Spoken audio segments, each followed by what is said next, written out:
He's like, yeah, that is true. The sooner, the better. He's like, but sometimes we have people who are bitten by venomous snakes and they show up 3 days later and we give them antivenom and they get better. Well, yeah, you could, if they're okay after 3 days, you could give them water and they'd be better.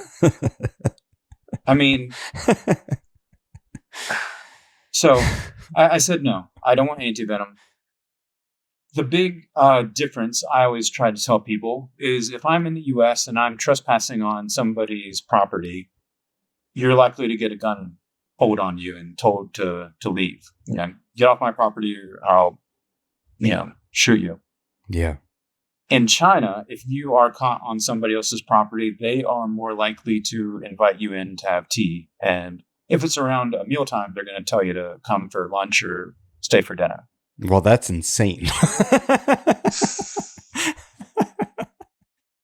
This episode is brought to you by Reptiles to You. If you're shipping reptiles, you need a company built by reptile industry professionals that you can trust. That's why I'm excited to be working with Ben Gann, the owner of Reptiles to You. Ben and the rest of his team are incredibly committed to quality work and customer service. They specialize in live animal shipping, working directly with carriers to ensure your animals arrive safely, on time, and in great condition. With a reputation built on that high level of service, integrity, and expertise, Reptiles to You is the absolute standard by which other reptile shipping companies are measured. Don't risk your next shipment. Visit reptiles2u.com today. This episode is brought to you by Soul Reptile. Soul Reptile is a boutique, direct-to-consumer lighting and husbandry company focused on bringing the latest reptile physiology and lighting science into the hobby. They're the creators of the Vision LED, the most powerful UVA1 LED available for reptile lighting. They also produce precisely tuned near-infrared systems designed for specialized animals, including invertebrates. If you're serious about replicating natural sunlight and dialing in your animal's environment, Soul Reptile is pushing that science forward. Soul Reptile, the science of the sun. This episode is brought to you in part by ExoTerra. If you're as passionate about reptiles and amphibians as I am, you know that quality matters. I use ExoTerra products on all my reptile and amphibian enclosures, which is why I'm excited to be partnering with them. From naturalistic decor to innovative lighting and enclosures of all sizes, ExoTerra has everything you need for your cold-blooded companions. ExoTerra, make your reptiles feel at home. This is the Expert and the Idiot podcast. If you like the show and you'd like to support us, there's a link to our Patreon in the description below. Some benefits include getting access to new episodes up to a month in advance. There's also links to USARK and USARK Florida. If you're not already a member, please sign up. Enjoy the show.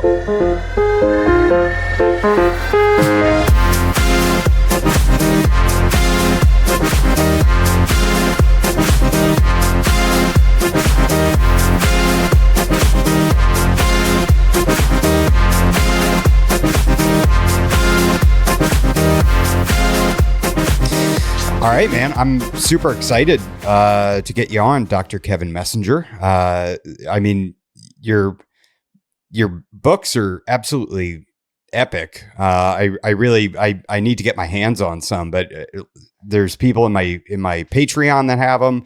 I'm not gonna lie, this episode is going to be mostly powered by Patreon questions. Because so many people in my Patreon and on the Discord were extraordinarily excited that you were coming on. And so I've got a couple of my own questions, and then it's a lot of really good questions from them. But kind of to get things started, how does one end up writing massive books on snakes of China and living in China and formerly being an American? Okay. So let's see. The writing the books happens because if you decide to do academic work in China, such as my PhD, as I was trying to research my different topics and as I'm traveling the country looking for animals, as any herper would do, whenever you go to a new country, you want to buy a book on the local herpetofauna, read up as much as you can, learn as much as you can. If you're trying to target a species, yeah, you want to do your homework. And there is nothing in English specifically on China itself. So the last book that was done of any substantial quality was in 1935, and that's The Reptiles of China by Pope. Wow. And it's an amazing book, and I still use it today. But it's 1935. The data is super old. The taxonomy is outdated. There's illustrations at best, but still lots and lots of data, very few photographs. And other than that, in the late 1980s and early 90s, there were a couple other books done. But so in 1993, there was a book by Zhao and Adler called The Herpetology of China. And that was mainly just a list of the species. And sometimes it might tell you what province a species lives in. So that's like trying to say, okay, I'm going to North Carolina. Let me buy a book. And the book simply says this species lives in North Carolina, South Carolina, Tennessee. It doesn't tell you specifically where in North Carolina this certain species might live. So that book didn't really help me very much. And it doesn't tell you any natural history. It doesn't tell you any aspect of that, just a simple list and eventual locations. So as I'm doing my PhD work, I'm having to basically translate, Chinese papers or Chinese books to try to learn as much information as I can. And my frustration with having to deal with this is what caused me to say, all right, I'm going to go ahead and start redoing The Reptiles of China, and I will put out in English. If nobody else is going to do it, I'll put out an English book on the herpes of China. And initially, in my first contract, which was from 2017 to 2020, my first contract said that I needed to publish a book. So my plan had been from the very beginning for the Venomous Snakes of China to be book number 1. But as I was approaching the end of my contracts, I think it was summer of 2020.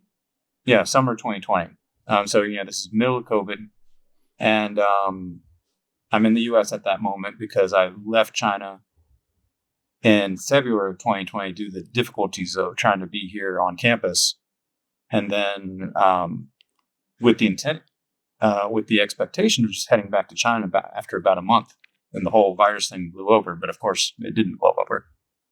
And so as I'm approaching the end of my contract, I'm like, I don't have enough time to do this book justice the way I want to do it. So how about instead I just write a much smaller book, and I'll use that to satisfy my contract obligation. And so that ended up being the Asian rat snakes in Ken, China, because that was only 19 species. I was able to knock that out in about 9 months, I think it was. And then and the other thing that I'm really, really grateful I did it in this order is that kind of gave me a feeler for how much interest there was going to be. And additionally, I've never published a book before, so I didn't know any of the procedures. That very first book, the Amazon book, the rat snakes, self-published. There's no, when you do an Amazon book, there's no capital that you have to invest in. You simply write the book. In my case, I did all the graphic design. I did all the editing. I did pretty much all the photos except for my couple of friends. My friend did the translation, the Chinese translation, because that book's bilingual. And then you just upload that file to Amazon, and then if somebody buys it, they print off a copy and ship it to you. So there's no investment. I would be really paranoid about if I go to a publisher or try to print off my own book and print 1,000 copies and waste all that money if there's no interest. And, a friend of mine, he's still trying to recuperate his losses for the book that he's printed. So that satisfying that requirement then gave me the ability to sit back and take more time, dive deeper into my Venomous book, which is where my real interest was in. And so that way I was able to really bring that to the level that I wanted it to be, which I'm very happy with how it is. Okay, so that's the book question. For the living, how does an American end up staying in China or living in China from growing up in North Carolina? This episode is brought to you by Chewy. Most people think of Chewy for dog and cat food, but if you keep reptiles, you should absolutely be using them too. Chewy carries everything from all the brands you trust, like Exoterra, Arcadia, Zoomed, and everything in between. Live feeders to frozen rodents, enclosures, substrate, heat lamps, thermostats, water bowls, misters, and more, all in one place, shipped straight to your door. Sign up for Chewy Plus today, free for 30 days. You get free shipping, 5% rewards, and exclusive offers. I use Chewy, and you should too. When I was at NC State as an undergrad, during my last year, Dr. Heatwall, my advisor, sent me so this is 2006 that we're talking. He sent me an email about a job application where Craig Stanford out in University of Southern California, who is primarily a primatologist, but his second love is herpetology. And he comes to this nature reserve in central China to study the golden snub-nosed monkeys. And while he's out at this nature reserve, he asks some of the Chinese specialists there, has anybody ever done a herp survey of this mountain region? And they said, no, nobody's ever done a herp survey here. So he says, how about I send out a opportunity for an American herpetologist to come here, do a herp survey for the entire month, for the entire summer. And, would you guys be okay with that? And they're more than happy to agree to that. So I applied to the job. Ultimately, I got it and graduated from my undergrad in May of 2006. 5 days later, flew out to China, did my 4 months of survey work in Shennongjia in Hubei province, fell in love with the country, fell in love with the site, fell in love with the people, like, food is amazing. Everything was just awesome. But it was only a summer-long gig, and came back to the U.S. Started applying to grad schools, which didn't happen for several years. And in 2008, so at this time, I'm now working as an emergency vet tech. In 2008, I wanted to come back to China, come back to Shennongjia. So I kind of bought my parents it was a Christmas present, actually, because my dad loves herbs just as much as I do. My mom loves the outdoors and wildlife, and she doesn't like snakes as much. She tolerates. So I said, and they loved all the photos that I would show. And I don't know if you were ever on the Field Herp Forum, but I posted a lot of those stories on the Field Herp Forum before Facebook was really a thing. And so I said, how about we spend a month in Shennongjia and we go to some of the places I went to and you guys can experience China. So in 2008, July of 2008, we came back to China for a month, went back to Shennongjia, I did another month-long survey, again, found some great finds for the national park. And they were just so happy for all my work. And they said, if you ever want to come back, we'll pay for all your lodging. We'll pay for all your food. Like, if you just come back and look for snakes and frogs and whatnot, we'll take care of all the expenses. Wow. So, all right. That sounds pretty awesome. So that's 2008. In 2009, Thomas Pauly and Jamie Waldron reached out to me about coming to Marshall University and doing a master's at that university to save the program that was hurting. It was a Lepidon netting eye program that one of the students was not piloting very well. And so she needed somebody to save it. So I went there to try to save that project. and got my master's from that university. And at the end of my master's, I was talking to Dr. Pauly about where I should go for a PhD. And he told me I don't need a herpetology advisor. He's like, you know everything there is to know. You don't need a herpetology professor. You need somebody that can teach you something different. I told him that I was interested in continuing my work in China. And so he said, I know the perfect university for you. You should go to Alabama A&M University. A good friend of mine, Dr. Wang Yong, is the professor down there. And Dr. Pauly had sent, Brian Sutton went there, Zach Felix went there, Tim Baldwin went there. So I was now the fourth master's student from Marshall to go from Marshall to Alabama A&M for their PhD. Met with Dr. Wong, told him my interests. He's an ornithologist, so he does birds. And gave him my background in China and that I wanted to do a PhD project in China. And so he said, yeah, you're welcome to attend the university. I'm doing a summer program this summer. That's now summer of 2011 that we're talking now. And so when I told Shen Nongjia that I was coming back in summer of 2011, they're like, oh, this is great. We're going to have a film crew come in and they're going to do a documentary about like all your snake work in China and all this stuff. So again, they treated me very well. That summer I spent the entire summer traveling southeastern China, trying to figure out where I wanted to do my PhD work on what topic. And then started classes in the fall of 2011. And so from that point on, every summer I'd head over to China, do my field work, back to the US for classes, back and forth until 2017. So in 2013, I enrolled in China at a university, Nanjing Forestry University. So we used Nanjing Forestry University as a kind of a base of operations whenever we did our little summer expeditions, because Dr. Wong has a good friendship with one of the professors here. And in 2013, Dr. Ding Yulan, one of the bamboo specialists here, said, Kevin, you're doing all this work here.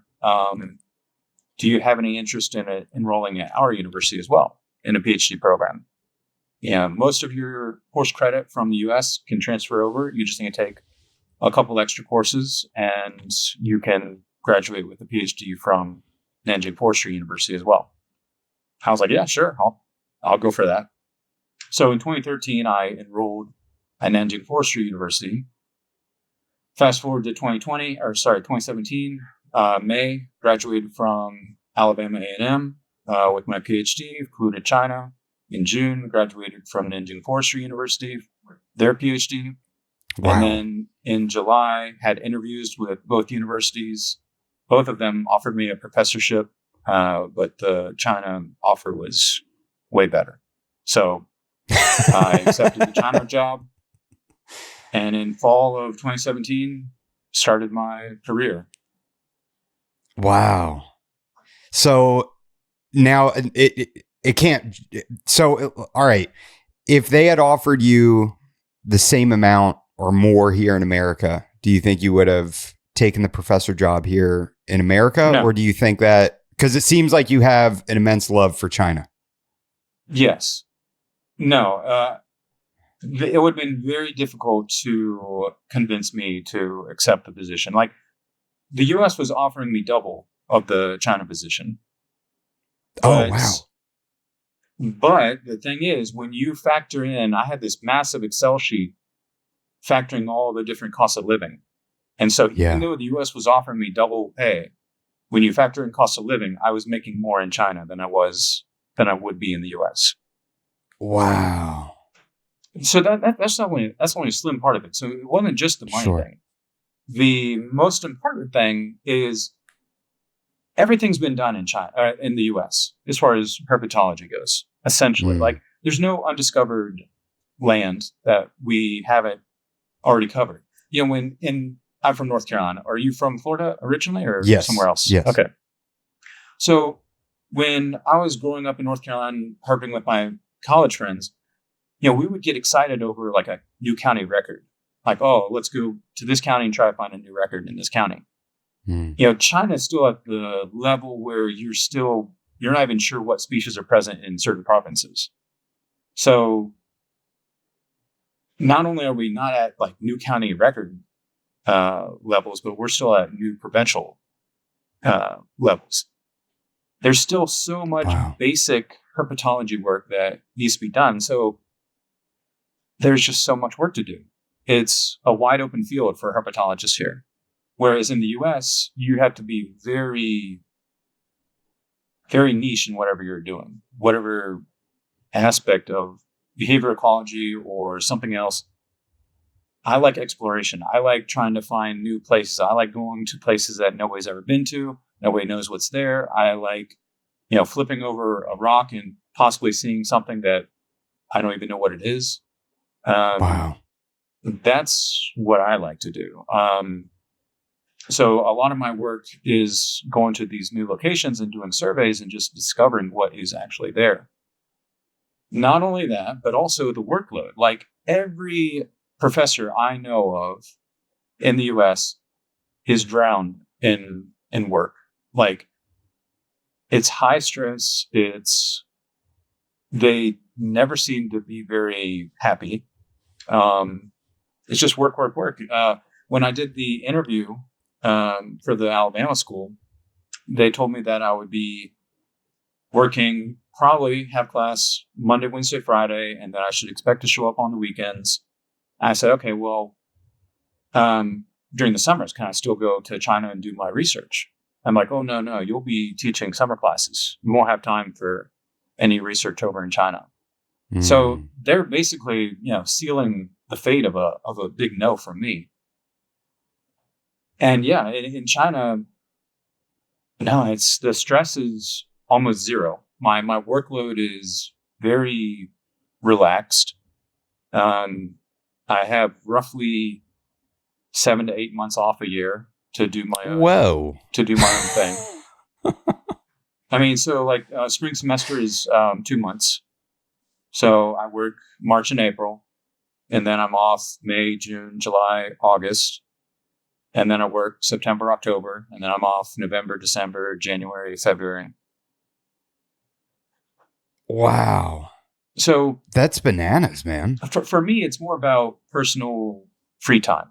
I want to not be stressed out with my job. I want to be able to have a comfortable living. I want to be somewhere where there's a lot of work to do. There's a lot of need for, herpetological effort here. It just made more sense. Yeah. Yeah, that sounds incredible. And now what about like the language barrier? How did you overcome that over the years? Yeah, that is still pretty bad. I can survive, but I can't have meaningful conversations. But, I can ask people, you saw a snake. Where's the snake? How long was the snake? What color was the snake? Yeah. I like beer. I don't like liquor. I want chicken. I want pork. I can say those kind of things. So yeah, for the most part in those early years, and of course those early years is way before smartphones. So it's a lot easier nowadays. And we have WeChat, which is a program that even if you can't communicate directly, you can do translations on that program. Mm. So it's a lot easier now. So many things are automated on smartphones, but thankfully, my wife now helps out with most of the translation issues. So I kind of have an easy pass on that. Like she now goes herping with me whenever we go out to do surveys, and if there's any issues, she always takes care of it. Nice. And so, go ahead. Well, I was about to say, like a lot of people say, okay, you have a Chinese wife, so your Chinese must be great, right? Not at all. She has said multiple times that she would never teach me Chinese or speak to me in Chinese, trying to give me that immersive situation, because if she does, she's going to have to say the same thing 3 times. So she would say it in Chinese at normal speed. My response is going to be what? She would then say it in Chinese at a much slower speed. My response is probably going to be what? So then she has to say the third sentence in English just to get her meaning across. And she's like, I don't have the patience for that. Yeah, it's such a wild thing. I mean, the fact that we're on other sides of the world right now and talking like this, you know, for me, it's the morning, for you, it's nighttime. And the cultural difference must be incredible. It must be refreshing. But at times, I'm assuming you have to feel homesick.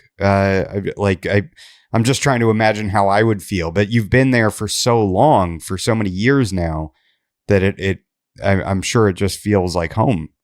It does now. And that was a really strange time when that happened. Like, at one point, I don't remember exactly when it was, but at one point I remember getting back to campus. So my apartment is on campus.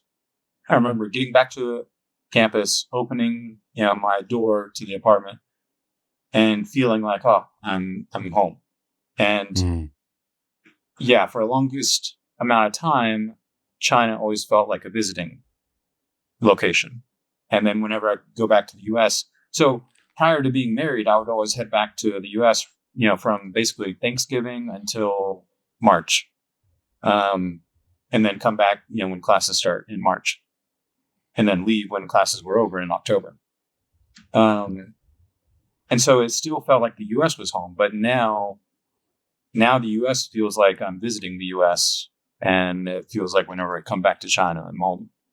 But yeah, it's a interesting feeling. Of course, I'm homesick for, a lot of the road cruising sites that I would always hit up in the US. All my herping buddies in the US, that I have a lot more herping buddies in the US than I do in China, of course.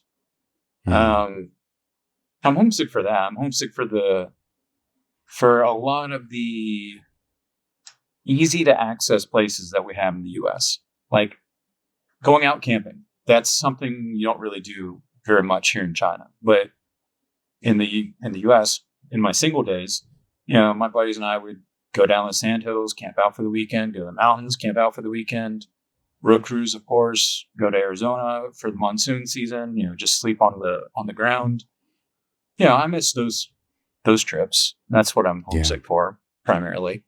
But now that I'm able to drive in China, that's been a life changer once I finally got my Chinese driver's license. And now I can just get in my car and head out and explore wherever. That sounds intimidating. Are a lot of the road signs in English or no? Like, how do you figure that out? Is it all just your phone with GPS? Pretty much just the phone with GPS. Yeah, I'd be screwed without my phone. The road signs are a mixture of pure Chinese, and then there's a term called pinyin. Pinyin is the romanization of Chinese words. So if you see the word Beijing, Beijing is pinyin spelling of Beijing, because normally it would be 2 characters that represent Bei and Jing. So road signs are usually in pinyin, or just pure Chinese. So yeah, essentially I just go with the phone or the navigation on the car to help me get from point A to point B.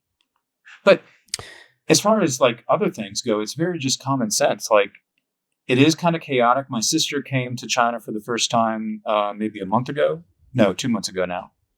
And with the exception of traffic lights, it's pretty much kind of like the Wild Wild West. Like, it's very chaotic. Merging lanes and maneuvering in traffic lanes is whatever goes, just goes. There's very little order to that aspect. People, this is what probably drives me nuts the most, is people do not look when pulling into traffic. If you're driving down a road and you have a T-junction coming up on your right, and somebody's approaching that T-junction. In the U.S., of course, we would approach that T-junction, we'd look left, we'd look right, and then we would go in whichever direction we're going to go. But no, here, they will just, as soon as they hit that T-junction, they don't even stop. They just pull into that road and keep going in whatever direction they're planning on going.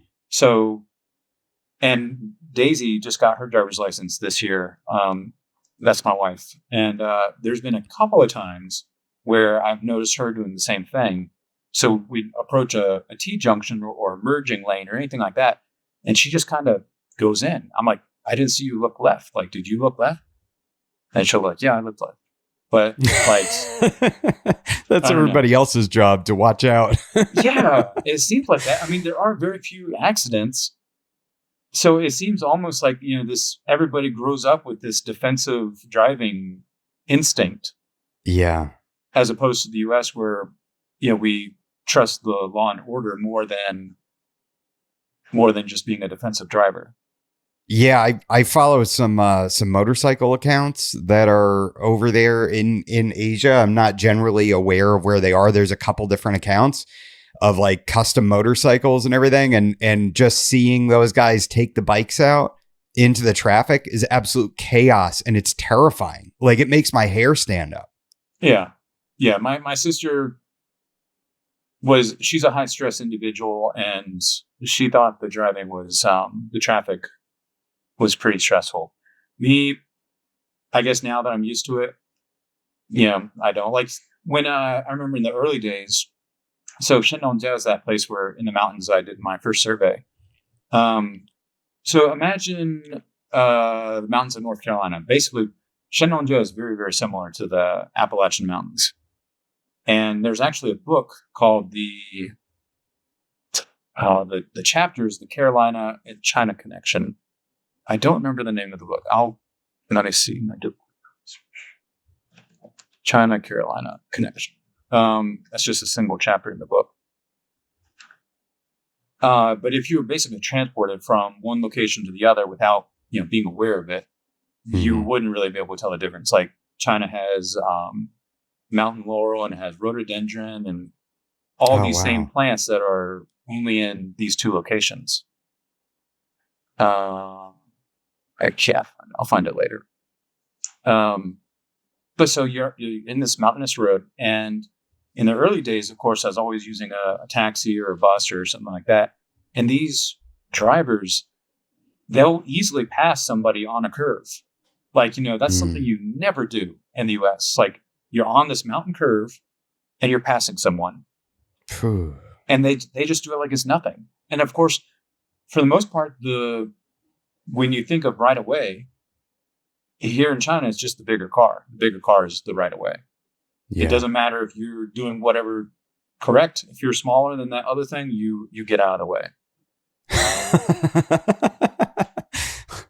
That's wild, man. Sometimes when, it puckered me. Well, now, so I kind of, so what about culturally, how are snakes regarded in China? How is that? How is it the same sort of difference that we have, or is it a big difference? Where is there more respect, less respect? Are snakes killed on sight? How does that work? For the most part, it's pretty much the same. Generally speaking, snakes are usually killed on sight. At least in non-protected areas. In protected areas, there is some respect, but there's nothing like the Western Ghats of India, for example. A lot of the snakes are seen almost as like a deity level, and they're protected very in a sacred fashion. There's nothing like that. So the level of conservation and nature awareness and protection with that regard is getting better and better with each passing year. And so I have now seen several people who do not like snakes, who normally would kill snakes, but because they're in a place where they're supposed to be. Snakes are supposed to be. It's the snake's home. They will simply observe it and let it go on its way. So there is that. When it comes to like farmers and snakes being on their property, yeah, snakes usually get killed. I would say it's pretty much the same in my opinion between the U.S. and China with regard to. So that's just a universal human thing then across those seems species. Like it. Yep, seems like it. And allow me to ask a dumb question. What is the difference between a viper and a pit viper? Oh, well, that's very easy. So obviously pit vipers have that heat sensitive pit between the nostril and the eye. So old world vipers are kind of what we call the true vipers. And they simply have hinged fangs. That's what makes them a viper. In the new world, well, we also have some pit vipers in the old world as well, but typically speaking, most new world vipers are all pit vipers. I don't think we have a single true viper in the new world. All the old world, all the true vipers are in the old, that being both Asia, Africa, Europe. But Asia does have access to some pit vipers as well. So yeah, only distinction is the presence of a heat-sensitive pit between the nostril and the eye. And pit vipers are considered more evolved than true vipers. Interesting. And if you want to get more specific, among the pit vipers, rattlesnakes are considered the most evolved among the pit vipers.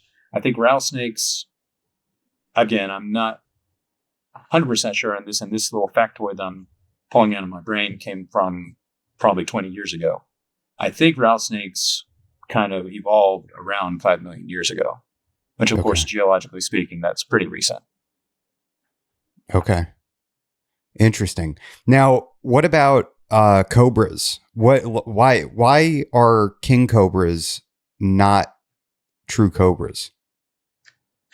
Well, so if you look at pretty much any elapid, maybe there's exceptions. Coral snakes don't really do it. But you look at a lot of the elapids in Africa, you look at a lot of the elapids in Australia, and then you look at a lot of the elapids in Asia. Many elapids have the ability to create a hood. All the hood is the flaring of these ribs, and lots of snakes do that. So mambas, I think the king cobra is most closely related to the genus for mambas, Dendroaspis. Really? I think so. I think they're more related to Dendroaspis than they are Naja, which technically should be pronounced Naya. Yeah, Naya. But any elapid, I shouldn't say any elapid, just many elapids have a hood. And so when we think of true cobras, we think of the cobra that has a very elaborate hood. And the genus Ophiophagus, of course, which is the king cobra. Number one, they're not in the genus Naja. Oh, I prefer Naja, but that's technically not the way it's supposed to be pronounced. It's kind of like saying, I don't know if you've ever been to Germany, but if you deviate from the ingredients of malt, hops, and water, that's what makes a beer. If you do anything else, it's not a beer. So it's kind of like a truist line of thinking. So only if you're in the genus Naja are you a true cobra. If you're outside of that genus, you're not a true cobra. Interesting. But we call them a king cobra anyway. Yeah, because they have a hood. They have more of a hood than a mamba does. They have more of a hood than a tiger snake does. They stand up. So it's fair to call them a cobra, in my opinion. Yeah. Have you had any close calls with all your expeditions and adventures and specifically going out of your way to find venomous snakes? Have you had any close calls? Definition of close, in my opinion, would be no. But technically, for some other people, they might say yes. So In the U.S., so I've had 2 bites. Oh boy. In the U.S., in South Carolina, I was bitten by a pygmy rattlesnake. No, I was weighing him. I was transferring him from the weight basket back to his bag, and as I dumped him into the bag, he nailed me on the middle finger of my left hand.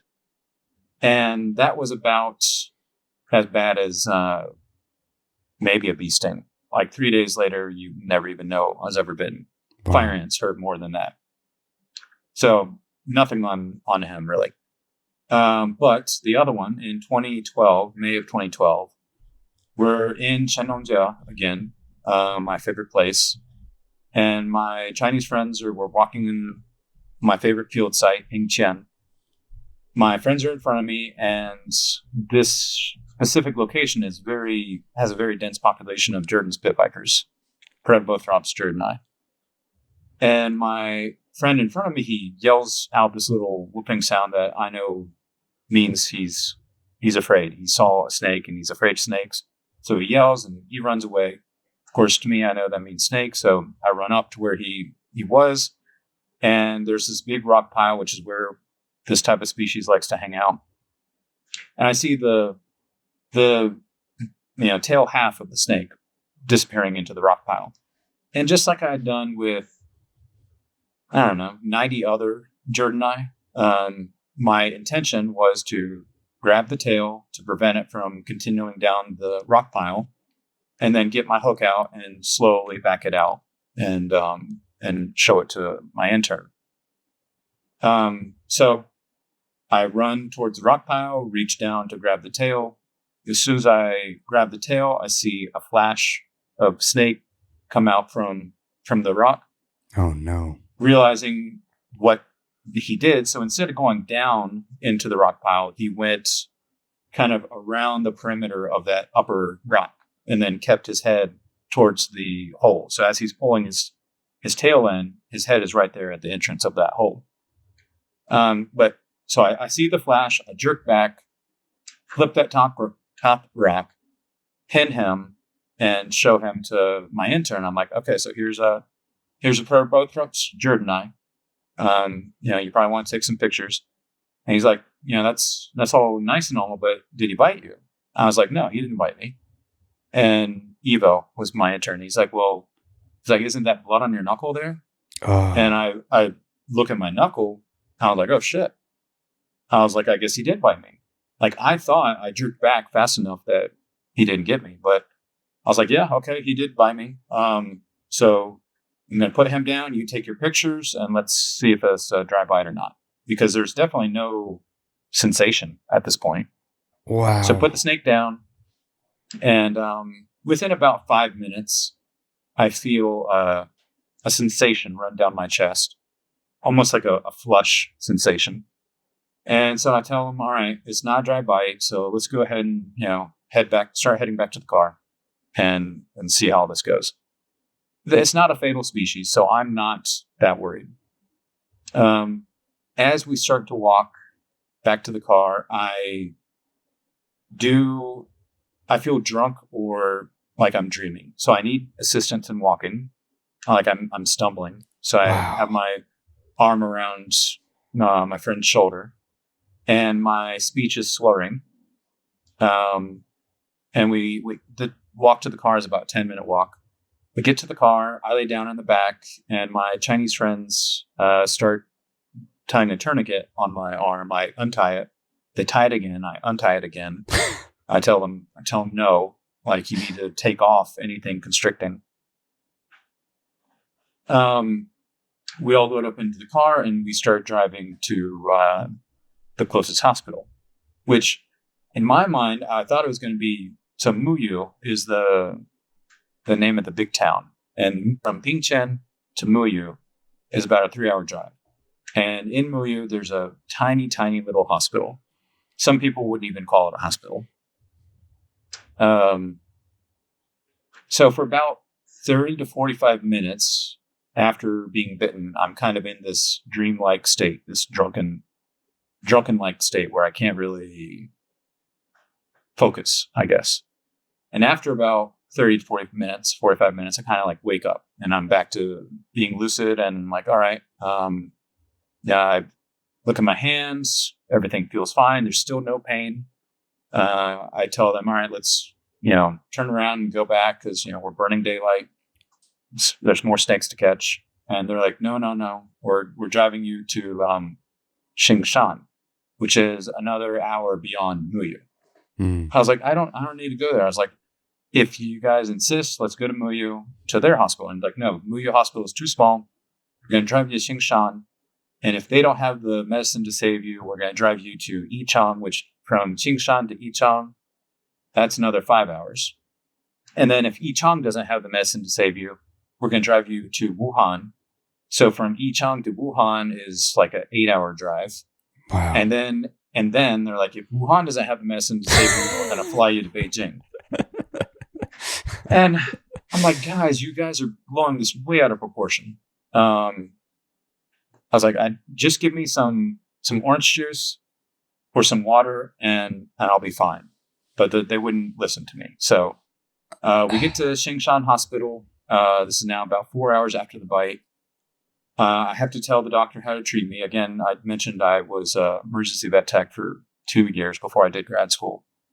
And so I basically, same thing in the U.S. I had to tell the doctor in the U.S. how to treat me for the pygmy bite.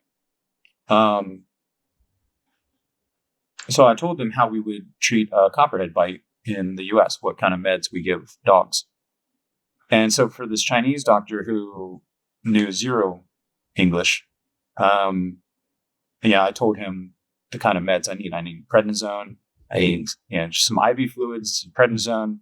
If you want to give me an antibiotic, then go ahead. I think I'm up to date on my tetanus, but maybe they gave me a tetanus shot.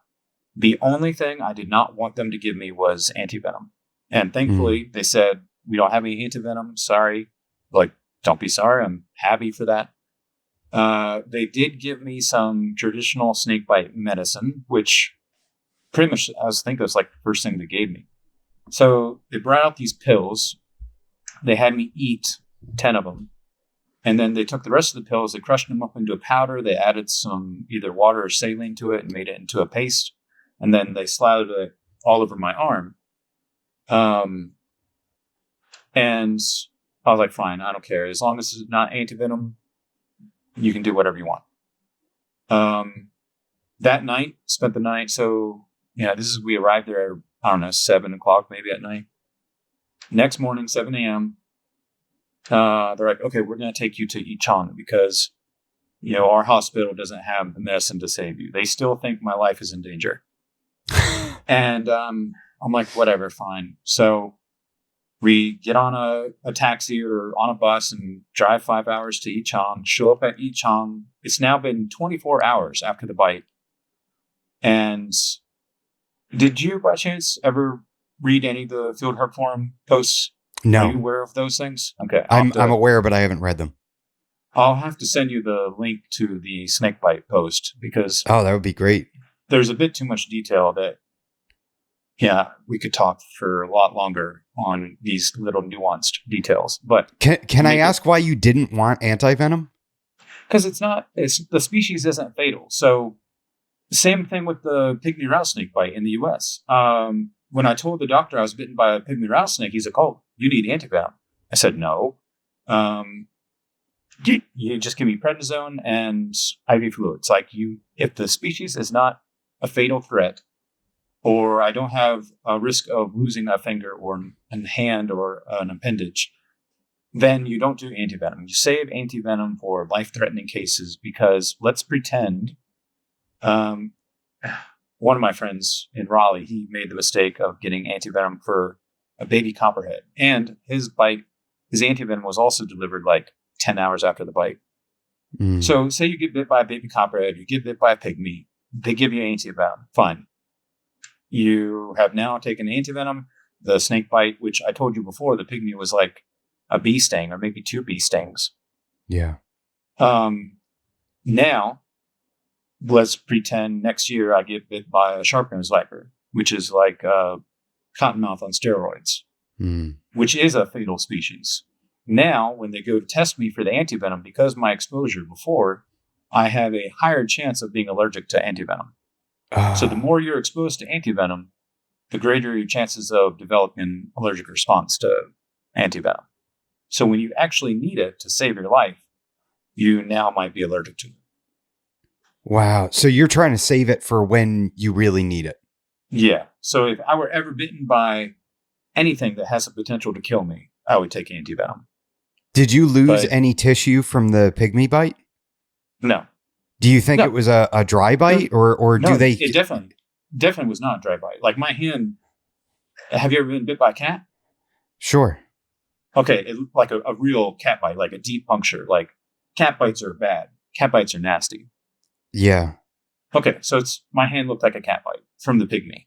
Okay. So super swollen. But again, it only lasted for like 3 days. Yeah. So that was the pygmy bite. Like when I showed up at work the next day, people were like, yeah, what cat bit you? And I was like, nah, this is a pygmy rattlesnake. But so no tissue necrosis whatsoever for the pygmy bite. It was really like a bee sting. Like I don't think people ever have tissue necrosis from bee stings. But it was really just a bee sting, in my opinion. Wow. Now, so do you think it like didn't give you its full load of venom? Like was it just like giving you enough to make you go away? For the pygmy or for the Protobothrops? Let's say both. Okay. For the pygmy, given the fact that I was taking data on it, I was measuring it, I was weighing it, for a research project I was working on at the time. I don't like typically if a snake doesn't feel very threatened, they might give you a low dose bite. But if they are being, harassed and not permanently, but like consistently stressed out, I would think they would want to give you a good defensive bite. Yeah. So I do not believe that he gave me a low dose. I've heard that dusky pygmies have a much worse venom than Carolina pygmies, but I don't know. So mine was a Carolina pygmy, not a dusky pygmy. Interesting. And same with the Jordani. He was about 1 meter long, so that's his size. And what was unique about his bite, so all I had was swelling, in addition to the symptoms I told you about, like the slurring of the speech and the drowsiness and inability to walk straight, which lasted 30, 45 minutes. After that, I woke up out of that. From that point on, the only other symptom was a swollen hand and swollen arm. There was never any pain. There was never any tissue damage from that. Swelling increased all the way to my left hand. And what was really weird in that when we were driving back from Yingqian, when I would like touch the back of my neck, I could feel like some weird pins and needles sensation. What I almost believe, but there's no way to prove this. I almost believe because of his location of the bite. So I don't know how well you can see that tattoo. The tattoo is a tattoo of my bite. Oh, no kidding. Well, yeah, I wanted a scar, but he didn't leave a scar. So I then said, all right, I'm going to get a tattoo. But of course, you have this blood vessel like real close to this location. Yeah. And so I half wonder if some of the venom, or at least one of the fangs, was essentially an IV dose that distributed the venom throughout my body.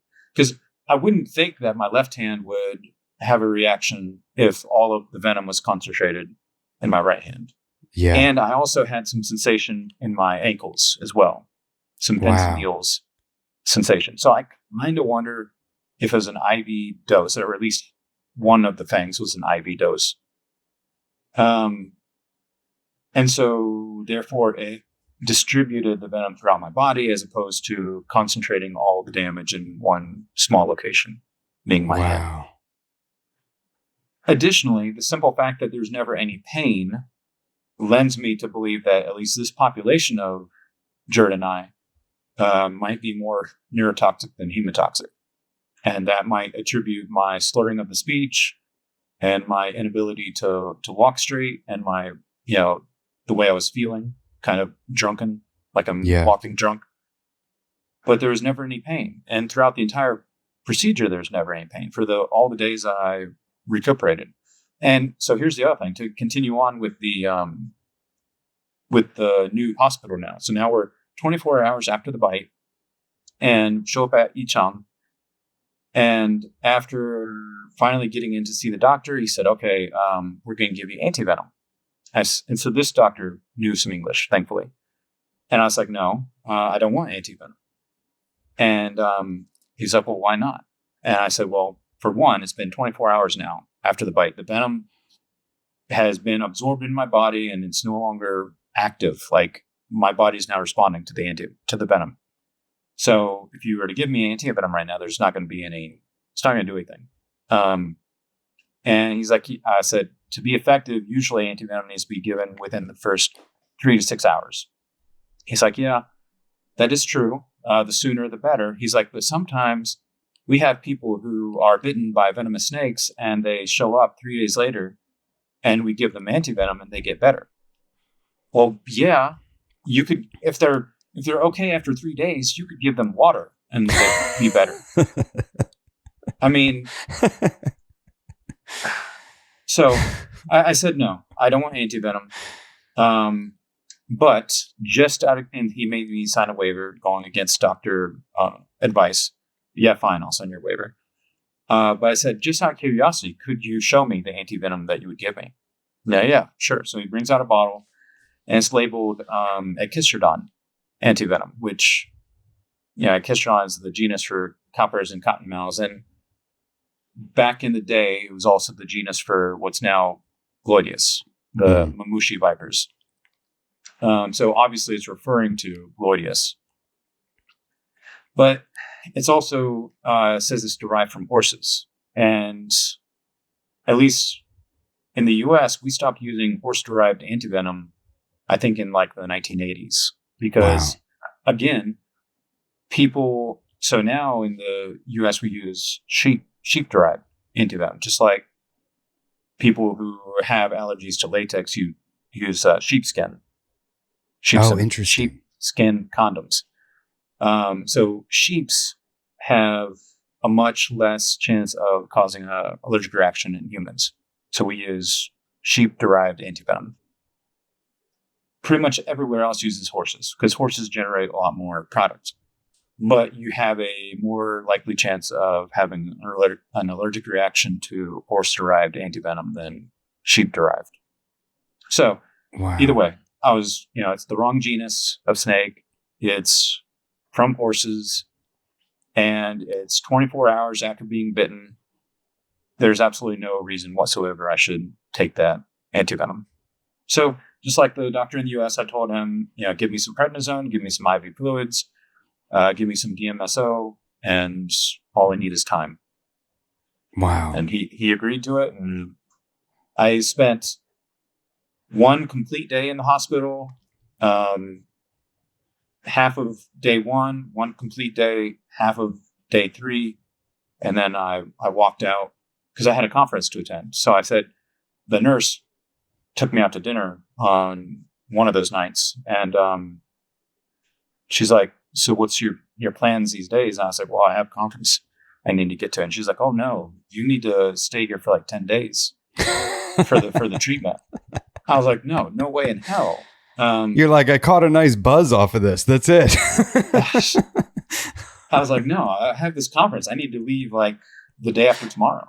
And so she's like, all right, we'll tell the doctor. And so I told the doctor, and he's like, well, you'll have to sign a waiver that says you're going against our advice again. Wow. Yeah, fine. I'll sign the waiver. And, in the book, so in the Venomous book on this species entry, my entire write-up of what happens like minute by minute, day by day is in that book for the Jordan entry. Interesting. After 1 week, my hand was completely back to full functionality. It's kind of funny to me that I asked if you've ever had any close calls, and you're like, no, but here's the tattoo of where I got bit. Yeah. Well, it was for a couple of reasons. One, whenever I sign my name, I see this tattoo. So it's a constant reminder to not do what I did. Yeah. That's why I wanted it. And when I went to get the tattoo, um, I felt kind of embarrassed, like, hey, I just want these two little dots here. Yeah. And so I'm talking to the tattoo artist. I'm like, she's like, okay, so, what do you want? I was like, well, it sounds kind of stupid and ridiculous, but, I explained it to her and showed her where. And then she's like, nope. And she asked for the reason. I told her the story I just gave you. And she's like, your reason for this tattoo is better than 90% of the customers that come in here. Like, you have a legitimate reason for having this. And she's like, and I also asked, like, am I like the, I don't know, quickest or cheapest, like, to show up and just get two little dots? Like, that's nothing for them. And she's like, no, actually, there's a lot of women that come in and they'll get like a Marilyn Monroe, like, beauty mark on their face. Mm. And so she's like, some people just come in for one little dot. Wow. But she's like, your reason for a tattoo is legit. That's awesome, man. Yeah, that's super cool. When it comes to dry bites, what do you think is going on there from like a cognitive standpoint? That like, how much thinking do you think these animals are doing with all the experience you've had? Are they thinking are they assessing the situation and conserving their venom? Or like, are they actually like, how do you think that is working? We know it's a thing, it's documented, right? So how are we supposed to interpret the data that we have that dry bites are a real thing? Yeah, I do think it's a thinking situation. It's a situational decision that the snake is making based on the threat assessment. I know too many people that have received defensive dry bites from animals that could have easily delivered a wet bite. And it's because, in my opinion, the animal knows that either it's like a warning strike and not I'm going to waste my venom on this threat. Like, it's a threat. Let me strike. Let me bite them. Let me not inject venom. I mean, so for one thing, there's, sea snakes, for example, have the highest percentage of dry bites. Are you aware of that? I was not, no. So again, nowadays, I don't know if I need to update my stats or not, but I was under the impression that about 80% of sea snake bites are dry bites. Wow. And it would kind of make a little bit more sense because their venom, when they go about tackling their prey, they need to make sure it's not very easy to track down a fish. If you bite and release and that fish swims off, that scent is going to get lost in that stream. So when a sea snake tries to eat, it needs to ensure that its prey is going to die. For vipers, which I think the belief is about 25% of the bites are dry, I think it's just a situational thing. Sure, you could claim that there are so many factors. That's what makes it difficult. That's what makes it difficult to do any kind of study on the dangerousness or deadliness of a species. So in the book, I have LD50s listed, which most people don't even think you should even talk about LD50s because, the sex of the snake matters, the size of the snake matters, the age of the snake matters, the time since its last meal matters, the threat assessment matters. There are so many variables that come into play when that snake bites that it's nearly impossible to kind of say, it's because it didn't think you were a threat versus maybe it had a meal 3 days ago. And so it's a dry bite because it's used up some of its venom. Oh, interesting. I never thought of that. So maybe the snake ate recently and that's why you got a dry bite. Or maybe the snake hasn't eaten in 2 weeks and he needs to save that venom for food. So he's not using his venom unless it's for a meal. What is an LD50? LD50 is the lethal dose at which 50% of the testing population dies. Interesting. So Okay. it's used on mice, of course. And hold on, let me pull up my book and I'll give you some examples. All right, so in the book, I have a little section on dangerous and the differences between dangerous and deadliness. How they're not always the same thing. And I list the top 10 most venomous snakes, which are defined by the LD50. But not only is it simply the LD50, you need to think about the route at which the venom is injected. So when a snake bites you, if you go to the doctor and you get a shot, there's 3 different ways you can get that shot. You can get it subcutaneous, which is just underneath the skin. Right? Cutaneous is skin, sub means below the skin. You could get an IV shot, which is directly into the vein. IV is intravenous. Or you could get an intramuscular shot, IM, which is into the muscle. And if you think about snakes, most snakes are not going to be able to deliver IV bite. So number one, the fangs would have to hit, like if you've ever given blood, you can know how hard it is to hit a vein. Like it's really difficult sometimes to hit a vein. And you're talking about a snake that's striking at you and he just happens to puncture that vein at the right depth that the venom goes into the vein. So an IV route is the least likely to happen. But if an IV route were to happen, that's the worst one you could ever have because IV is going to spread throughout your body very quickly because going the same speed as your heart rate.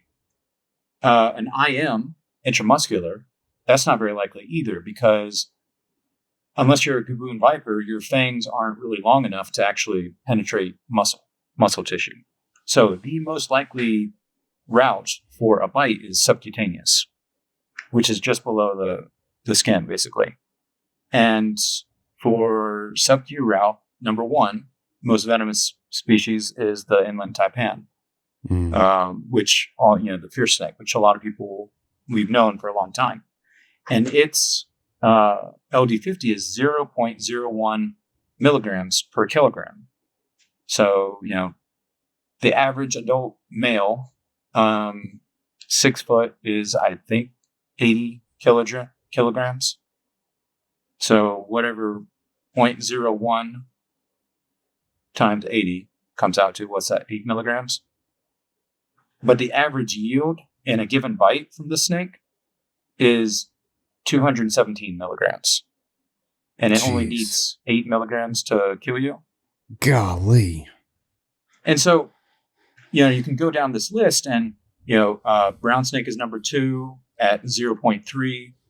Let's see, the black mamba is number 4 at 0.5. A whole bunch of sea snakes. And let me see, there's not a single American snake on this list, and there's not a single China snake on that list. But if you then go to the IV route, which is the least likely to happen, now it's a different type of taipan for number 1. But the number 2 most venomous for IV is Mojave rattlesnake at 0.3 milligrams per kilogram. Wow. So if that venom is delivered in IV, that's how toxic it is. But that same species, if it's a sub-Q route, which is the most likely route, is not even in the top 10. So there are so many variables that a lot of people say, it's not really useful information, an LD50 list. Because not only do you have the variation in the route in which the venom is injected, but you also have all those other factors I mentioned about when was the last time it ate, is it male or female? And females, a gravid female is more likely to give a bigger dose than a non-pregnant female. The threat assessment, the age, the experience. Yeah. So, what is the reptile hobby like in China from both a keeping, breeding perspective, but also a herping perspective? When I first started doing my PhD work in 2011. Herpetology and herping, I should say herping, not herpetologist, so herping. Herping was still pretty much non-existent, other than me and a very small number of people. Now, there's herpers all over. It's very common. I shouldn't say very common, but it's much, much more common. And from a herpetoculture aspect, the keeping, it's exploded. Like ever post-COVID, things have exploded with herpetology, both in the captive sense and in the herping sense. Now, so WeChat, again, is the main social app that everybody uses here. It's somebody once called it like a super app, and it really is a super app. So everything's done on WeChat, basically. And they have different groups where they have, I guess you could call it markets, and then people will share what they have. I've seen essentially every single North American snake, with a few exceptions, that are now for sale in China. You know, Eastern indigos are here, Eastern diamondbacks are here, Western diamondbacks are here, speckled rattlesnakes are here, pygmies are here, bog turtles are here, spotted turtles are here, Eastern box turtles are here, alligator snappers, common snappers, mata, you name it, all the different king snakes, California mountain kings, California king, Florida king, corn snakes. Wow. Black mambas are here, Atheris is here, death adders are here, puff adders are here, gaboons are here, you name it. And it's probably in the captive market somewhere. And is that all legal? Is it all above board? Once it gets into China, it's legal. The way it got into China is illegal. But yeah, once it's in China, there's no laws against keeping any of these species because they don't have any regulation. How are the husbandry practices in China? Some, just like in the US, I imagine, some are great and some are not so great. I know a few people that just do the, whatchamacallit, the bins, just a wall with rubber bins. Sure, rack and tub. Yeah, rack and tub. I know some people that have rack and tubs, but then I know other people that have, big, huge displays with elaborate plants and cage furniture and lifelike rocks in the background. So there's a pet store in town that is also a vet. It's a exotic animal vet. And they have some animals on display, and all of their displays are, super high quality. So it seems like you have both ends of the spectrum. Some people that just have the tubs, and then other people that do a full-on high quality environmental display for the animals. Just like here. Yeah. Okay. Interesting. I guess it all just depends on the keeper and how they want to keep the animals. So I will say, a friend of mine just moved here from the UK, and he was a big keeper in the UK, and now he's rebuilding his collection here. But he has been amazed at how cheap it is to do the same enclosures and setup that in the UK would be, hundreds of dollars, but here you can do it for $30. Wow. So all the lighting, all the cage furniture, all the substrate, like the cages themselves. Another friend of mine, Scott Lupian, he had a custom built cage. It's, I don't know, maybe 4 feet wide, 3 feet deep, 6 feet tall, built custom, like on his second floor. It has a built-in thermostat. It has all these lights. It has a nice natural wall in the background and a bunch of sticks and branches he keeps some beauty snakes and some Korean rat snakes in there. And I think he said it cost him, I want to say about $100. Oh my God, dude. To have that custom built. What the hell? Yeah. Yeah, it's impressive. That's nuts, man. Yeah, I that mean, would be like that would probably be like $1,000 to $2,000 here, easy. yeah, I'll send you some pictures of his enclosure sometime. It's very nice. Wow. And that's really interesting. Do you feel like the reptile hobby is like starting to really take off? Like are more and more people keeping ball pythons and things like that as pets? Pythons are still illegal right now. Okay. Boas and That's pythons are right. I knew illegal in that. China, so that part is illegal. But yes, it is taking off. Like uh, we have a Western hognose here. Daisy wanted a Western hog because they look cute to her, They do. and they are cute. But yeah, Western hogs are extremely popular. Unfortunately, corn snakes are very popular. California kings and Florida kings are also super popular. Those four are probably the top four species being bred. Mexican black kings. So that's the top five species that are being kept. As I mentioned, you can find pretty much anything, but those are the top five. Yeah. Now, are there pythons over there just illegally? Yes. Yeah. Yeah. I know some people that have ball pythons.